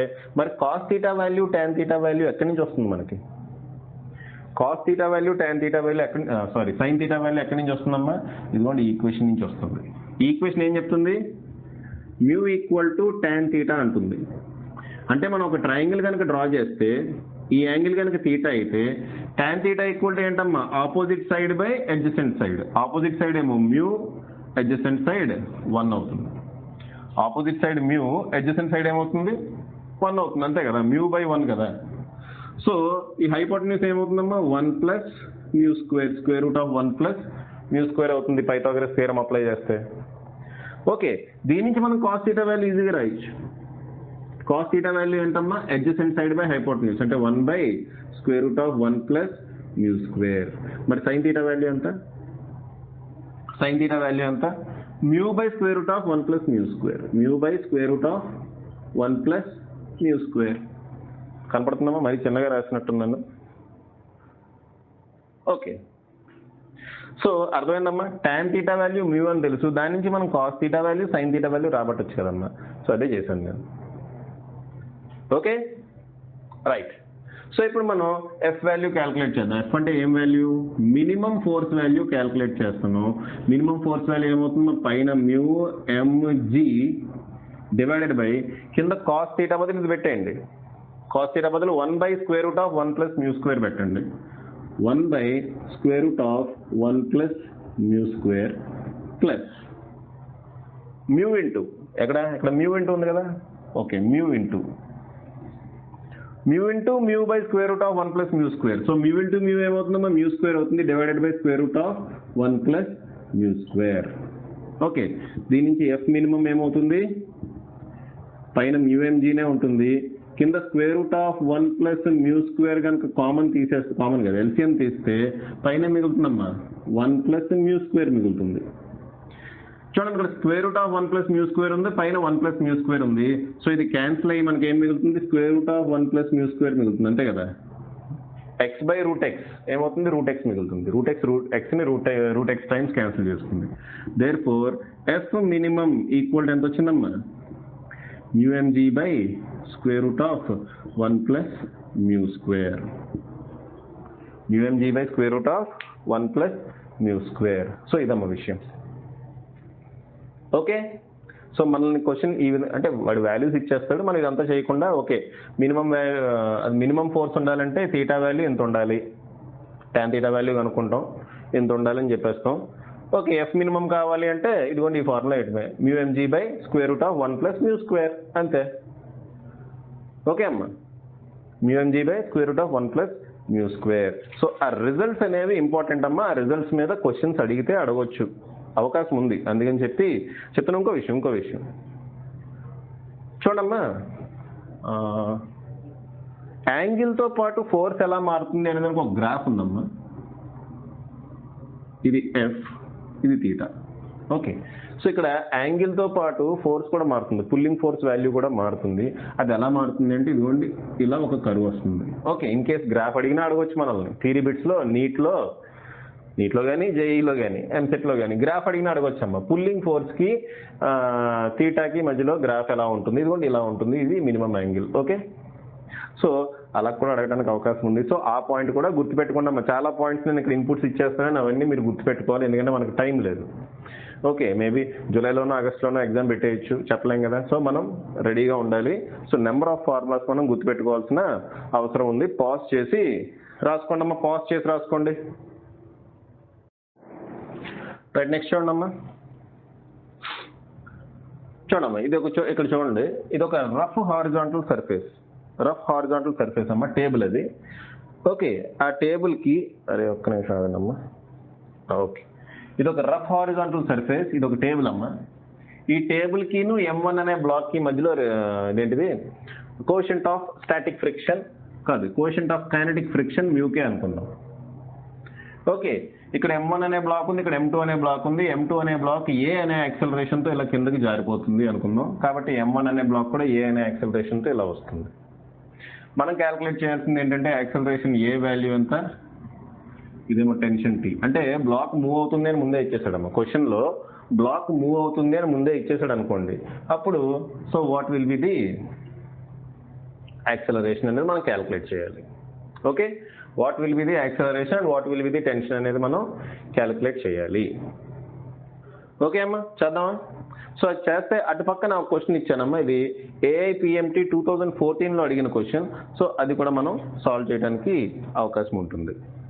Okay, so first of all దీన్ని సాల్వ్ చేయడానికి దీని మీద పనిచేస్తున్న చూడమ్మా, దీని అంతా ఒక సిస్టమ్ కింద తీసుకుందాం. ఈ టోటల్ బ్లాక్ను సిస్టమ్ కింద తీసుకుందాం. అప్పుడు ఇది టెన్షన్ T, ఈ టెన్షన్ T క్యాన్సిల్ అయిపోతాయి, ఇంటర్నల్ ఫోర్సెస్ అవుతాయి.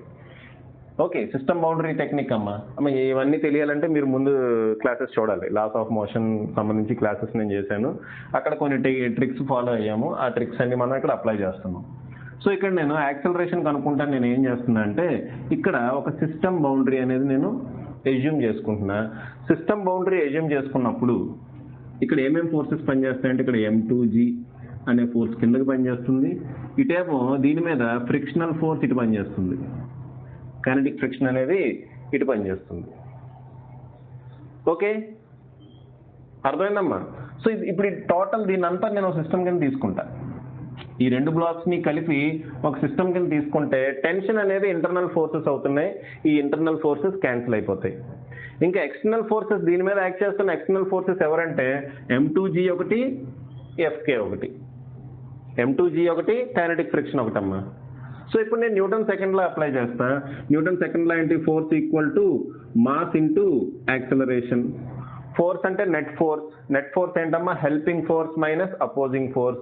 హెల్పింగ్ ఫోర్స్ ఎవరు ఇక్కడ మనకి, M2G, ఎందుకంటే యాక్సలరేషన్ డైరెక్షన్ లో ఉంది.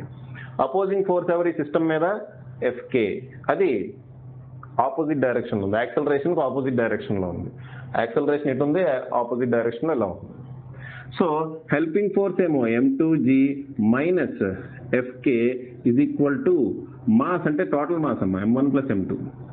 m1 ప్లస్ m2 ఇంటూ ఏ. దీని నుంచి మనకి యాక్సిలరేషన్ ఈజీగా వచ్చేస్తుంది. ఓకే, సో ఇది m2g మైనస్ fk అంటే ఏంటమ్మా, ఫార్ములా ఏంటి ఫ్రిక్షన్కి, fk equal to µk into n, అంతే కదా. fk equal to µk into n. n అంటే ఏంటమ్మా, ఇక్కడ యాక్ట్ చేస్తున్న నార్మల్ రియాక్షన్ ఫోర్స్, పైకి normal reaction force n act చేస్తుంది, కిందకి m1g యాక్ట్ చేస్తుంది, కాబట్టి n ఈక్వల్ టు ఏమవుతుంది, m1g అవుతుంది. సో µk ఇంటూ n బదులు ఏ రాయాలమ్మా, m1g is equal to m1 plus m2 into a, m1 plus m2 into a. దీని నుంచి యాక్సిలరేషన్ a ఈక్వల్ టు ఏమవుతుంది, m2g మైనస్, ఏదో ఇలా రాద్దాం, g కామన్ తీసేద్దాం, m2 minus µk m1 into g divided by m1 plus m2. So యాక్సలరేషన్కి formula ఇదమ్మా. Okay, laws of మోషన్లో మనం ఫ్రిక్షన్ లేకుండా ఇటువంటి సిచ్యువేషన్ చూసాం, అప్పుడు మనకు ఫార్ములా ఏమొచ్చిందంటే m2 minus m1 by m1 plus m2 into g వచ్చింది. ఇక్కడ అడిషనల్గా ఏమొచ్చిందమ్మా, µk వచ్చింది. అడిషనల్గా ఏమొచ్చింది, ఇక్కడ µk వచ్చింది, అంతే. ఓకే, అర్థమైందా? అడిషనల్గా మనకి ఇక్కడ ఏమొచ్చింది, µk వచ్చింది. సేమ్ ఫార్ములా అమ్మా, m2 minus m1 by m1 plus m2 into g. మనం అక్కడ స్మూత్ సర్ఫేస్ కనుకుంటే, లేదా పుల్లికి అటువైపు ఇటువైపు బ్లాక్స్ ఎలాంటి తీసినప్పుడు మనకి acceleration m2 minus m1 by m1 plus m2 into g వచ్చింది. బట్ ఇక్కడ m1 అనేది రఫ్ హారిజాంటల్ మీద సర్ఫేస్ మీద మూవ్ అవుతుంది కాబట్టి m1కి µk ఒకటి తగిలించాల్సి వచ్చింది అనమాట. ఓకే, నెక్స్ట్ మనం ఏం చేయాలి, టెన్షన్ క్యాల్కులేట్ చేయాలి. టెన్షన్ క్యాల్కులేట్ చేయడానికి ఈ బ్లాక్ ఒక్కటే తీసుకోండి అమ్మా,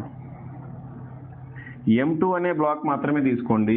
m2 మీద పైకి టెన్షన్ T పనిచేస్తుంది, కిందకి ఏం ఫోర్స్ పనిచేస్తుందమ్మా, m2g పనిచేస్తుంది. యాక్సిలరేషన్ ఏమో కిందకి ఇలా ఉంది అనుకున్నాం, యాక్సిలరేషన్ కిందకి ఇలా ఉంది అనుకున్నాం. ఓకే, ఇప్పుడు న్యూటన్ సెకండ్ లా కనుక అప్లై చేస్తే helping force minus opposing force should be equal to acceleration mass into acceleration. Helping force ఎవరమ్మా, ఇక్కడ యాక్సిలరేషన్ డైరెక్షన్లో ఉన్న ఫోర్స్ ఎవరు, m2g. So m2g minus tension T should be equal to m2 into a. Okay, so tension T equal to ఏమవుతుందమ్మా, m2 ఇది ఇటు వస్తుంది, tension T అటు వెళ్తుంది కదా, m2 into g minus a, అంతేనా, అంతే కదా. ఇది ఇటు వస్తుందమ్మా, m2a అవుతుంది. సో m2 కామన్ తీసేస్తే g మైనస్ a మిగులుతుంది. So tension T equal to m2 into g minus a. So tension T equal to m2 into g అలాగే ఉంచండి, మైనస్ a బదులు ఈ వాల్యూ అంతా రాయండి, ఈ వాల్యూ అంతా రాయండి అమ్మా. So m2 minus µk m1 into g divided by m1 plus m2 divided by m1 plus m2. So ఇక్కడ T ఈక్వల్ ఏమవుతుందంటే m2 బయట అలాగే ఉంచండి, ఇక్కడ m1 ప్లస్ m2 కనుక ఎల్సిఎం కింద తీస్తే ఏమొస్తుందమ్మా, ఇక్కడ ఏమొస్తుంది, m1g ప్లస్ m2g, ఇక్కడ మైనస్ ఉంది కదా, మైనస్ ఇది మల్టిప్లై చేసి రాసేద్దాం, g కూడా బయట తీసేయచ్చుగా, సర్లే ఇలా రాస్తాం కదా, g కూడా కామన్ తీయచ్చు, యాక్చువల్గా g కూడా కామన్ తీయచ్చు, బట్ g ఓకే ఇలా రాస్తాం కదా. So minus m2g plus µk m1g, కొంచెం కనపట్లేదేమో జాగ్రత్తగా మీరు చూసుకొని రాసుకోండి, plus m2g minus m2g cancel అవుతుంది, ఇంకా లోపల ఏం మిగిలిందమ్మా, T ఈక్వల్ టు బయట m2 మిగిలింది, లోపల ఏం మిగిలింది చూడండి, m1g ప్లస్ µk m1g. అంటే m1g కనుక కామన్ తీస్తే లోపల ఏం మిగులుతుంది, 1 ప్లస్ µk మిగులుతుంది, divided by m1 plus m2. So tension T equal to ఏమైందో చూడండి అమ్మ జాగ్రత్తగా, m1 m2g into 1 plus µk divided by m1 plus m2. So ఇది టెన్షన్కి ఫార్ములా అమ్మ. సో టెన్షన్కి ఫార్ములా ఇది ఎలా గుర్తుపెట్టుకుంటాం చూడండి. ఇదే కనుక స్మూత్ సర్ఫేస్ అయితే మనకి టెన్షన్ ఏమొస్తుందంటే 2m1 m2g by m1 plus m2. Standard result అమ్మ, గుర్తుపెట్టుకోవాలి మనం. యాక్సలరేషన్ ఏమవుతుంది, m2 minus m1 by m1 plus m2 into g. ఈ సిచ్యువేషన్లో ఏది స్మూత్ సర్ఫేస్ అయితే. ఓకే, టెన్షన్ ఏమవుతుంది 2m1 m2 by m1 plus m2 into g. Okay, so m1 m2g by m1 plus m2 అది అలాగే ఉంది. 2 ప్లేస్లో ఏమొచ్చిందమ్మా, ఎక్స్ట్రాగా 1 ప్లస్ మ్యూకే వచ్చింది. 2 ప్లేస్లో ఏమొచ్చింది, 1 ప్లస్ మ్యూకే వచ్చింది. సో ఈ ఫార్ములా కూడా మనం ఈజీగా గుర్తుపెట్టుకోవచ్చు, ఆ స్టాండర్డ్ ఫార్ములా గుర్తుంటే. స్టాండర్డ్ ఫార్ములా అంటే 2m1 m2 by m1 plus m2 into g. ఇక్కడ 2 ప్లేస్లో ఏం పెడతాం, జస్ట్ 1 ప్లస్ మ్యూకే పెట్టండి, ఫినిష్. సో ఇక్కడ ఒక ఫార్ములా ఇటువంటిది, ఇక్కడ ఒక ఫార్ములా, ఇక్కడ ఒక క్వశ్చన్ అడిగాడమ్మా, ఏఐపిఎంటీ 2014లో అడిగాడు ఈ క్వశ్చన్. ఒకసారి చూడండి, assume m1 equal to m2 equal to m3 equal to m అన్నాడు. అంటే అన్ని మాసెస్ ఎంఏ. సో డైరెక్ట్గా వాడు అలాగే ఇవ్వచ్చు క్వశ్చన్, ఇలా ఎందుకు ఇచ్చాడు? ఓకే, అంటే ఇది ఎంఏ, ఇది ఎంఏ, ఇది MA. Find acceleration of blacks అన్నాడు. సో యాక్సలరేషన్ ఫార్ములా ఏంటమ్మా, m2 minus m1 mu m1 కదా, మ్యూ వాడు ఇచ్చేసాడమ్మా, మ్యూకే బదులు మ్యూ వాడు ఇచ్చేసాడు. So mu m1 divided by m1 plus m2 into g, finish. అంతే. ఇప్పుడు మనం క్యాలిక్యులేట్ చేయటం. చూడమ్మా, ఇదొక మాస్ ఉంది, ఇదంతా కలిపి ఒక మాస్ అనుకోండి. ఓకే, m2 బదులు ఏ రాస్తారు మీరు? m2 బదులు ఇది రాస్తారా, ఇది రాస్తారా? ఇక్కడికి రండి, ఇక్కడికి రండి అమ్మా. m2 అంటే టేబుల్ మీద ఉన్నది కదా, సారీ, m2 అంటే వేలాడుతున్నది, m1 అంటే టేబుల్ మీద ఉన్నది. లేదంటే మీరు ఇలా గుర్తుపెట్టుకోండి అమ్మా, మ్యూకి అటాచ్ అయ్యి ఉన్న మాస్ టేబుల్ మీద ఉన్న మాస్ అనమాట. ఓకే, ఫ్రిక్షన్ దీని మీద కదా అప్లై అవుతుంది. సో మ్యూకి అటాచ్ అయ్యి ఉన్న మాస్ టేబుల్ మీద ఉన్న మాస్. ఓకేనా, వేలాడుతున్న మాస్ ఇది m2 అనమాట. ఓకే, అలా గుర్తుపెట్టుకోండి. So A equal to m2 బదులు ఏం రాస్తారమ్మా, m రాయండి.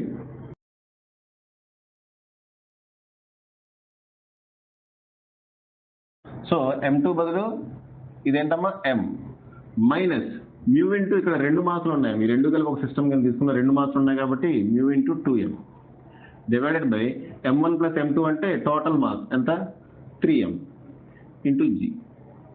ఓకే, సో ఇక్కడ m కామన్ తీసి క్యాన్సిల్ చేసేయచ్చు. ఇంకేం మిగులుతుందమ్మా మనకు పైన 1 minus 2 μ divided by 3 into g. Okay, so acceleration value ఇది అవుతుందమ్మా. ఓకేనా, యాక్సలరేషన్ వాల్యూ ఇది అవుతుంది. పాజ్ చేసి రాసుకోండి. సేమ్ సిచ్యువేషన్ మనకి ఇంకోటి కూడా ఉందో, అది కూడా చెప్పుకోవాలమ్మా. పాజ్ చేసి రాసుకోండి అమ్మా. 1 2 3 4 5 పాజ్ చేసి రాసుకున్నారని అనుకుంటున్నా. ఈ ఫార్ములాస్ గుర్తుపెట్టుకోవడం చాలా చాలా ఈజీ. ఓకే, చూడండి, ఇటువంటి ప్రాబ్లమే ఐఐటి జేఈలో కూడా అడిగాడు. సో క్వశ్చన్స్ అలా ఎక్స్చేంజ్ అవుతూ ఉంటాయమ్మా. మెడికల్ టెస్ట్లోని, జేఈ మెయిన్స్ టెస్ట్లోని. జేఈ అడ్వాన్స్డ్ ఎక్స్చేంజ్ అయ్యే అవకాశం లేదు, కానీ జేఈ మెయిన్స్, మెడికల్, నీట్ కానీ, ఏఐపిఎంటీ కానీ ఈ క్వశ్చన్స్ కొంచెం దీంట్లో అడిగి దాంట్లో అడిగి దీంట్లో అడగడానికి అవకాశం ఉంది. అంటే మోడల్స్ క్వశ్చన్ యాక్సిస్గా అడగకపోవచ్చు, సేమ్ మోడల్ అడగడానికి అవకాశం ఉందమ్మా. ఓకే, సో ఇప్పుడు నేను సేమ్ సిచ్యువేషన్ మళ్ళీ ఇంకో సిచ్యువేషన్ చెప్తున్నాను ఇక్కడ. అదేంటంటే సిచ్యువేషన్ ఇదిగోండి, హారిజాంటల్ టేబుల్ ఉంది, ఇక్కడ ఒక పుల్లి ఉంది, ఇక్కడ m1 అనే మాస్ పెట్టామనుకోండి. ఓకే, ఇక్కడ m2 అనే మాస్ పెట్టాం. ఓకే, మన క్వశ్చన్ ఏం చేస్తాడంటే m2 ఇచ్చేస్తాడు, m2 వాల్యూ ఇచ్చేస్తాడమ్మా.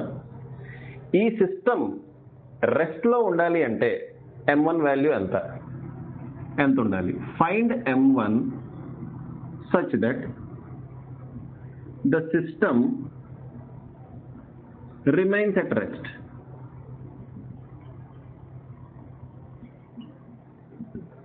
ఓకేనా, సిస్టమ్ రెస్ట్లో ఉండాలి అంటే m1 వాల్యూ ఎంత ఉండాలి అలా అడుగుతాడు. ఓకే, సో చూద్దాం, m1 వాల్యూ ఎంత ఉండాలి అలా అడుగుతాడు, చూద్దాం. ఓకే, సో దానికి సంబంధించి ఐఐటి జేఈలో క్వశ్చన్ కూడా అడిగాడు. ఐఐటి జేఈ కదమ్మా, నీట్ కాదు, ఐఐటి జేఈ మెయిన్స్లోనే ఒక క్వశ్చన్ కూడా అడిగాడు. ఆ క్వశ్చన్ ఏంటో ఇక్కడ రాసిన చూడండి ఒకసారి, అది కూడా సాల్వ్ చేసేద్దాం, ఒకేసారి అయిపోతుంది. దీనికి ఒక 5 kg మాస్ తగిలించాడు, దీనికి ఒక 10 kg మాస్ తగిలించాడు, మ్యూ వాల్యూ వచ్చేసి 0.15 ఇచ్చాడు. ఎంత మాస్ 10 kg మాస్ పైన పెడితే ఈ సిస్టమ్ రెస్ట్లో ఉంటుంది అని అడిగాడు క్వశ్చన్. అది ఏంటది, how much mass should be kept on 10 kg mass such that the system remains at rest. The system remains at rest. ఇదమ్మా అడిగిన క్వశ్చన్. ఎంత మాస్ ఈ 10 kg మాస్ మీద మనం ప్లేస్ చేస్తే ఈ సిస్టమ్ రెస్ట్ లో ఉంటుంది అని అడిగాడు. ఫస్ట్ మనం దీని గురించి ఆలోచిద్దాం. ఇక్కడ సపోజ్ టెన్షన్ టీ ఇలా పనిచేస్తుంది అనుకోండి, ఇక్కడ కూడా టెన్షన్ టీ పనిచేస్తుంది. ఇక్కడ పనిచేసేది ఏంటమ్మా, గ్రావిటేషనల్ ఫోర్స్ దీని మీద ఇలా పనిచేస్తుంది. ఇక్కడ ఉండే ఫ్రిక్షన్ ఏంటమ్మా, స్టాటిక్ ఫ్రిక్షన్ ఉంటుంది. ఎందుకంటే నేను రెస్ట్ లో ఉంది అన్నాను. రెస్ట్ లో ఉండాలి అంటే M1 వాల్యూ ఎంత అన్నా, సో రెస్ట్ లో ఉన్నప్పుడు మనకు పనిచేసేది స్టాటిక్ ఫ్రిక్షన్. సో మ్యూఎస్ వాల్యూ మ్యూఎస్ అని అనుకుందాం, వాడు ఇచ్చేసాడు అనుకుందాం. ఓకేనా, రైట్. ఓకే, దీని మీద కిందకి N అనే ఫోర్స్ పనిచేస్తుంది, M1G అనే ఫోర్స్ పనిచేస్తుంది, పైకేమో N అనే ఫోర్స్ పనిచేస్తుంది. మనకు తెలుసు ఇక్కడ ఇది ఈక్విలిబ్రియంలో ఉంది కాబట్టి N = M1G అవుతుంది. అలాగే ఈ టోటల్ సిస్టమ్ కూడా ఈక్విలిబ్రియంలోనే ఉందమ్మా. టోటల్ సిస్టమ్ ఈక్విలిబ్రియంలో ఉన్నప్పుడు ఇక్కడ ఫోర్సెస్ ఈక్వల్ అవుతాయి. అంటే T = ఏమవుతుంది, M2G అవుతుంది. అలాగే ఇక్కడ ఫ్రిక్షనల్ ఫోర్స్ స్టాటిక్ ఫ్రిక్షన్ ఎలా పనిచేస్తుంది, సో ఈ T కూడా =Fs అవుతుంది. Fs అనేది దేనికి ఈక్వల్ అవుతుంది, లిమిటింగ్ ఫ్రిక్షన్కి ఈక్వల్ అవుతుందమ్మా. అంటే మ్యాక్సిమం మనకి ఎంత మాస్ ఉండాలి అనేది మనం క్యాల్కులేట్ చేస్తున్నాం. సో ఇక్కడ స్టాటిక్ ఫ్రిక్షన్ మనం లిమిటింగ్ ఫ్రిక్షన్ తీసుకొని వెళ్తాం. ఓకే, లిమిటింగ్ ఫ్రిక్షన్ వాల్యూ ఎంత, లిమిటింగ్ ఫ్రిక్షన్ ఫార్ములా ఏంటమ్మా, FL అని రాద్దాం. లిమిటింగ్ ఫ్రిక్షన్ ఫార్ములా ఏంటి, మ్యూఎస్ into N. Okay, so limiting friction ఏమవుతుందమ్మా, మ్యూఎస్ ఇంటూ N అంటే మ్యూఎస్ ఇంటూ M1G. సో టెన్షన్ బదులు మనం ఏం రాస్తాం, టెన్షన్ T = FL అంటే మ్యూఎస్ ఇంటూ M1G రాస్తాం. టెన్షన్ T ఆల్రెడీ ఇంకో చోట కూడా వచ్చింది, M2G. అమ్మ చూడండి, ఇక్కడ యాక్సలరేషన్ లేదు కాబట్టి ఇలా రాస్తున్నాం. యాక్సలరేషన్ ఉంటే M2G minus tension = M2 × A అని రాసేవాళ్ళం. ఇక్కడ యాక్సలరేషన్ లేదు, బాడీ రెస్ట్ లో ఉంది, అంటే ఈక్విలిబ్రియంలో ఉంది. అంటే పైకి పనిచేసే ఫోర్సెస్ కిందకి పనిచేసే ఫోర్సెస్ ఈక్వల్ అవ్వాలి. So tension T = mu s into M1G వచ్చింది. టెన్షన్ T బదులు ఏం పెడతామమ్మా, M2G పెట్టండి, that is equal to mu s into M1G. So G cancel అవుతుంది. M1 = ఏమొచ్చింది చెప్పండి, M2/μs. ఫినిష్. మనకు కావాల్సింది అదే అమ్మా. M1 = ఏమవుతుందమ్మా, M2/μs. ఓకే, సో ఇది కండిషన్. టెన్షన్ వాల్యూ మనం దీని నుంచైనా క్యాల్కులేట్ చేయొచ్చు, దీని నుంచి డైరెక్ట్ క్యాల్కులేట్ చేయొచ్చు. M2 వాడు ఇచ్చేస్తాడు కాబట్టి టెన్షన్ క్యాల్కులేట్ చేయొచ్చు, నో ప్రాబ్లం. ఓకే, సో ఇక్కడ మీరు ఈ ఫార్ములా గుర్తుపెట్టుకోవాల్సిన అవసరం లేదమ్మా. ప్రొసీజర్ ప్రకారం వెళ్ళిపోండి, చిన్న ప్రొసీజరే, చాలా ఫాస్ట్గా అయిపోతుంది. ఒక ఫార్ములా ఏమొచ్చిందమ్మా, M1 = M2/μs వచ్చింది. సో ఈ టోటల్ సిస్టమ్ రెస్ట్ లో ఉండాలి అంటే M1 మాస్ ఎంత ఉండాలమ్మా, M2/μs. ఒకవేళ M2 మాస్ ఎంత ఉండాలి అన్నాడు అనుకోండి, M1 × μs అంతే. క్వశ్చన్ రివర్స్ లో కూడా అడగొచ్చు కదమ్మా, M1 ఇచ్చేసి మ్యూఎస్ ఇచ్చేసి M2 అడగొచ్చు. ఓకే, లేదంటే M1 M2 ఇచ్చేసి మ్యూఎస్ అడగొచ్చు, ఎలా అయినా అడగొచ్చు అమ్మ క్వశ్చన్. ఓకే, సో మీరు ఇలా గుర్తుపెట్టుకోండి, మ్యూఎస్ =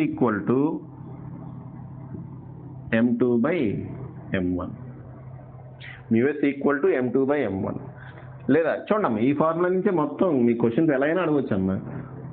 M1 M2 ఈ వాల్యూ ఇచ్చేసి మళ్ళీ మ్యూఎస్ అడగొచ్చు, లేదా మ్యూఎస్ M1 ఇచ్చేసి M2 అడగొచ్చు, లేదా మ్యూఎస్ M2 ఇచ్చేసి M1 అడగొచ్చు, ఎలా అయినా అడగొచ్చు క్వశ్చన్.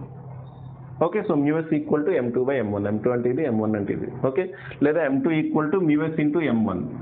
ఓకే, అంటే మనం దేనికి మ్యూఎస్ పెట్టాలి, దేనికి ఇది, ఆ కన్ఫ్యూజన్ ఉంటుంది కదా. కాబట్టి ఇలా గుర్తుపెట్టుకుంటే బెటర్ ఏమో. ఈ బ్లాక్స్ స్లిప్ అవ్వకుండా ఉండాలి అంటే కండిషన్ ఇది గుర్తుపెట్టుకుంటే బెటర్ ఏమో, M2 = మ్యూఎస్ ఇంటూ M1. ఇది ఈజీ గుర్తుంటుంది అనుకుంటున్నాను, ఎందుకంటే M1 కి ఫ్రిక్షన్ ఉంటుంది, M2 కాదు. M2 గాలిలో ఉంది, M1 కి ఫ్రిక్షన్ ఉంటుంది కాబట్టి M1 × μs రాసాం. అది దేనికి ఈక్వల్ అవ్వాలి, M2కి ఈక్వల్ అవ్వాలి. ఓకే, సో ఈ ఫార్ములా ఈజీగా గుర్తుంటుందని నాకు అనిపిస్తుంది. ఓకే అమ్మా, సో ఇది గుర్తుపెట్టుకోండి, స్లిప్ అవ్వకుండా ఉండడానికి కండిషన్ అది. లేదంటే మీరు ప్రొసీజర్ ప్రకారం వెళ్ళొచ్చు. ఇది గుర్తుందనుకోండి, టక్కని ఈజీగా అయిపోతుంది. ఫర్ ఎగ్జాంపుల్ చూడండి, APMT 2014లో ఈ క్వశ్చన్ అడిగాడు. ఈ క్వశ్చన్లో ఏమడిగాడు చెప్పండి, 10 kg మాస్ ఉంది, ఇక్కడ 5 kg మాస్ ఉంది, మ్యూ ఏమో 0.15 స్టాటిక్ ఫ్రిక్షన్ అన్నది. Coefficient of static friction 0.15. ఈ సిస్టమ్ మొత్తం రెస్ట్లో ఉండాలి అంటే మాస్ ఎంత ఉండాలి? ఈ 10 kg మీద ఎంత మాస్ పెట్టాలి? ఎంత మాస్ దీని మీద పడితే ఈ టోటల్ సిస్టమ్ ఇది ఈక్విలిబ్రియంలో ఉంటుంది అని అడిగాడు. సో మనం ఏం చేస్తున్నాం, ఈ ఫార్ములా అప్లై చేద్దాం. m2 = μs × m1. m2 అంటే ఏమవుతుందమ్మా 5, గాలిలో వేలాడింది. ఇది ఈక్వల్ టు μs ఎంత 0.15 ఇంటూ m1 ఎంత అవుతుంది? ఈ రెండు కలిపి అవుతాయి అంటే 10 + n. అంతే, ఫినిష్ అయిపోయిందమ్మా, సింపుల్గా అయిపోయింది. ఓకే, ఇదేమవుతుంది 5/0.15 = 10 + m. ఓకే, m అక్కడ నుంచి 10 ఇటు తీసుకురండి. ఇదేమవుతుందో చూడండి, 5/0.15ని 15 × 100 అని రాదు, 15/100 రాద్దాం. 100 పైకి వెళ్తుంది కదా. ఓకే, 10 ఇటు తీసుకురండి, -10 అవుతుంది. That is equal to m. So m equal to ఏమవుతుందంటే 500 - 150 / 15 ఇది అవుతుంది, అంతే కదా. 500 ఈ 0.15ని 15/100 అని రాసుకున్నా. 100 పైకి వెళ్తే 500 అవుతుంది, పైన కింద 15 మిగులుతుంది. ఈ 10 ఇటు తీసుకొస్తే మైనస్ అవుతుంది. సో ఇదమ్మా వాల్యూ. సో 500 - 150 ఎంత అవుతుందమ్మా? 350 / 15. 350 / 15. 5 3s are 15, 5 70s are 350. So 70 / 3 ఏమవుతుందమ్మా? 70 / 3 rough calculation చేయడం అమ్మా. 320s are 60 అంతేనా? లేదా 3 2s are 6 1 0. 3 3s are 9. Okay, 1. So point పెట్టండి, ఇక్కడ 0 పెట్టండి. 23.3 వస్తుందమ్మా. సో 23.3 kg ఇలా వస్తుంది ఆన్సర్. యాక్చువల్గా 2014లో ఈ ఆప్షన్ లేదమ్మా, ఈ ఆప్షన్ లేదు, కానీ దీనికి దగ్గరగా ఉన్న ఆప్షన్ మనం టిక్ కొట్టి రావాలమ్మా. 24 ఏదో ఇచ్చాడు, ఆ 24 ఆన్సర్ని మనం టిక్ కొట్టి రావాల్సి ఉంటుంది. ఓకేనా? సో అదమ్మా విషయం. ఇక్కడతో వీడియో ఆపుతా అమ్మా, ఎందుకంటే ఇప్పటికే నాకు తెలిసి 1 hour దాటేసింది వీడియో. ఓకే, ఇక్కడతో ఈ వీడియో ఆపితే నెక్స్ట్ క్లాస్లో మనం రిపోజ్ యాంగిల్ అంటే ఏంటి, ఫ్రిక్షన్ యాంగిల్ ఆఫ్ ఫ్రిక్షన్ అంటే ఏంటి, దానికి సంబంధించిన క్వశ్చన్స్ ఏ విధంగా ఉంటాయి, ఇంకా డిఫరెంట్ క్వశ్చన్స్ మనం చూద్దాం ఫ్రిక్షన్కి సంబంధించి. మేబీ ఇంకో 2-3 వీడియోస్ పడుతుందేమో ఫ్రిక్షన్. ఓకే, పాజ్ చేసి రాసుకోండి. ఇక్కడతో ఈ వీడియో ఎండ్ చేస్తున్నాం.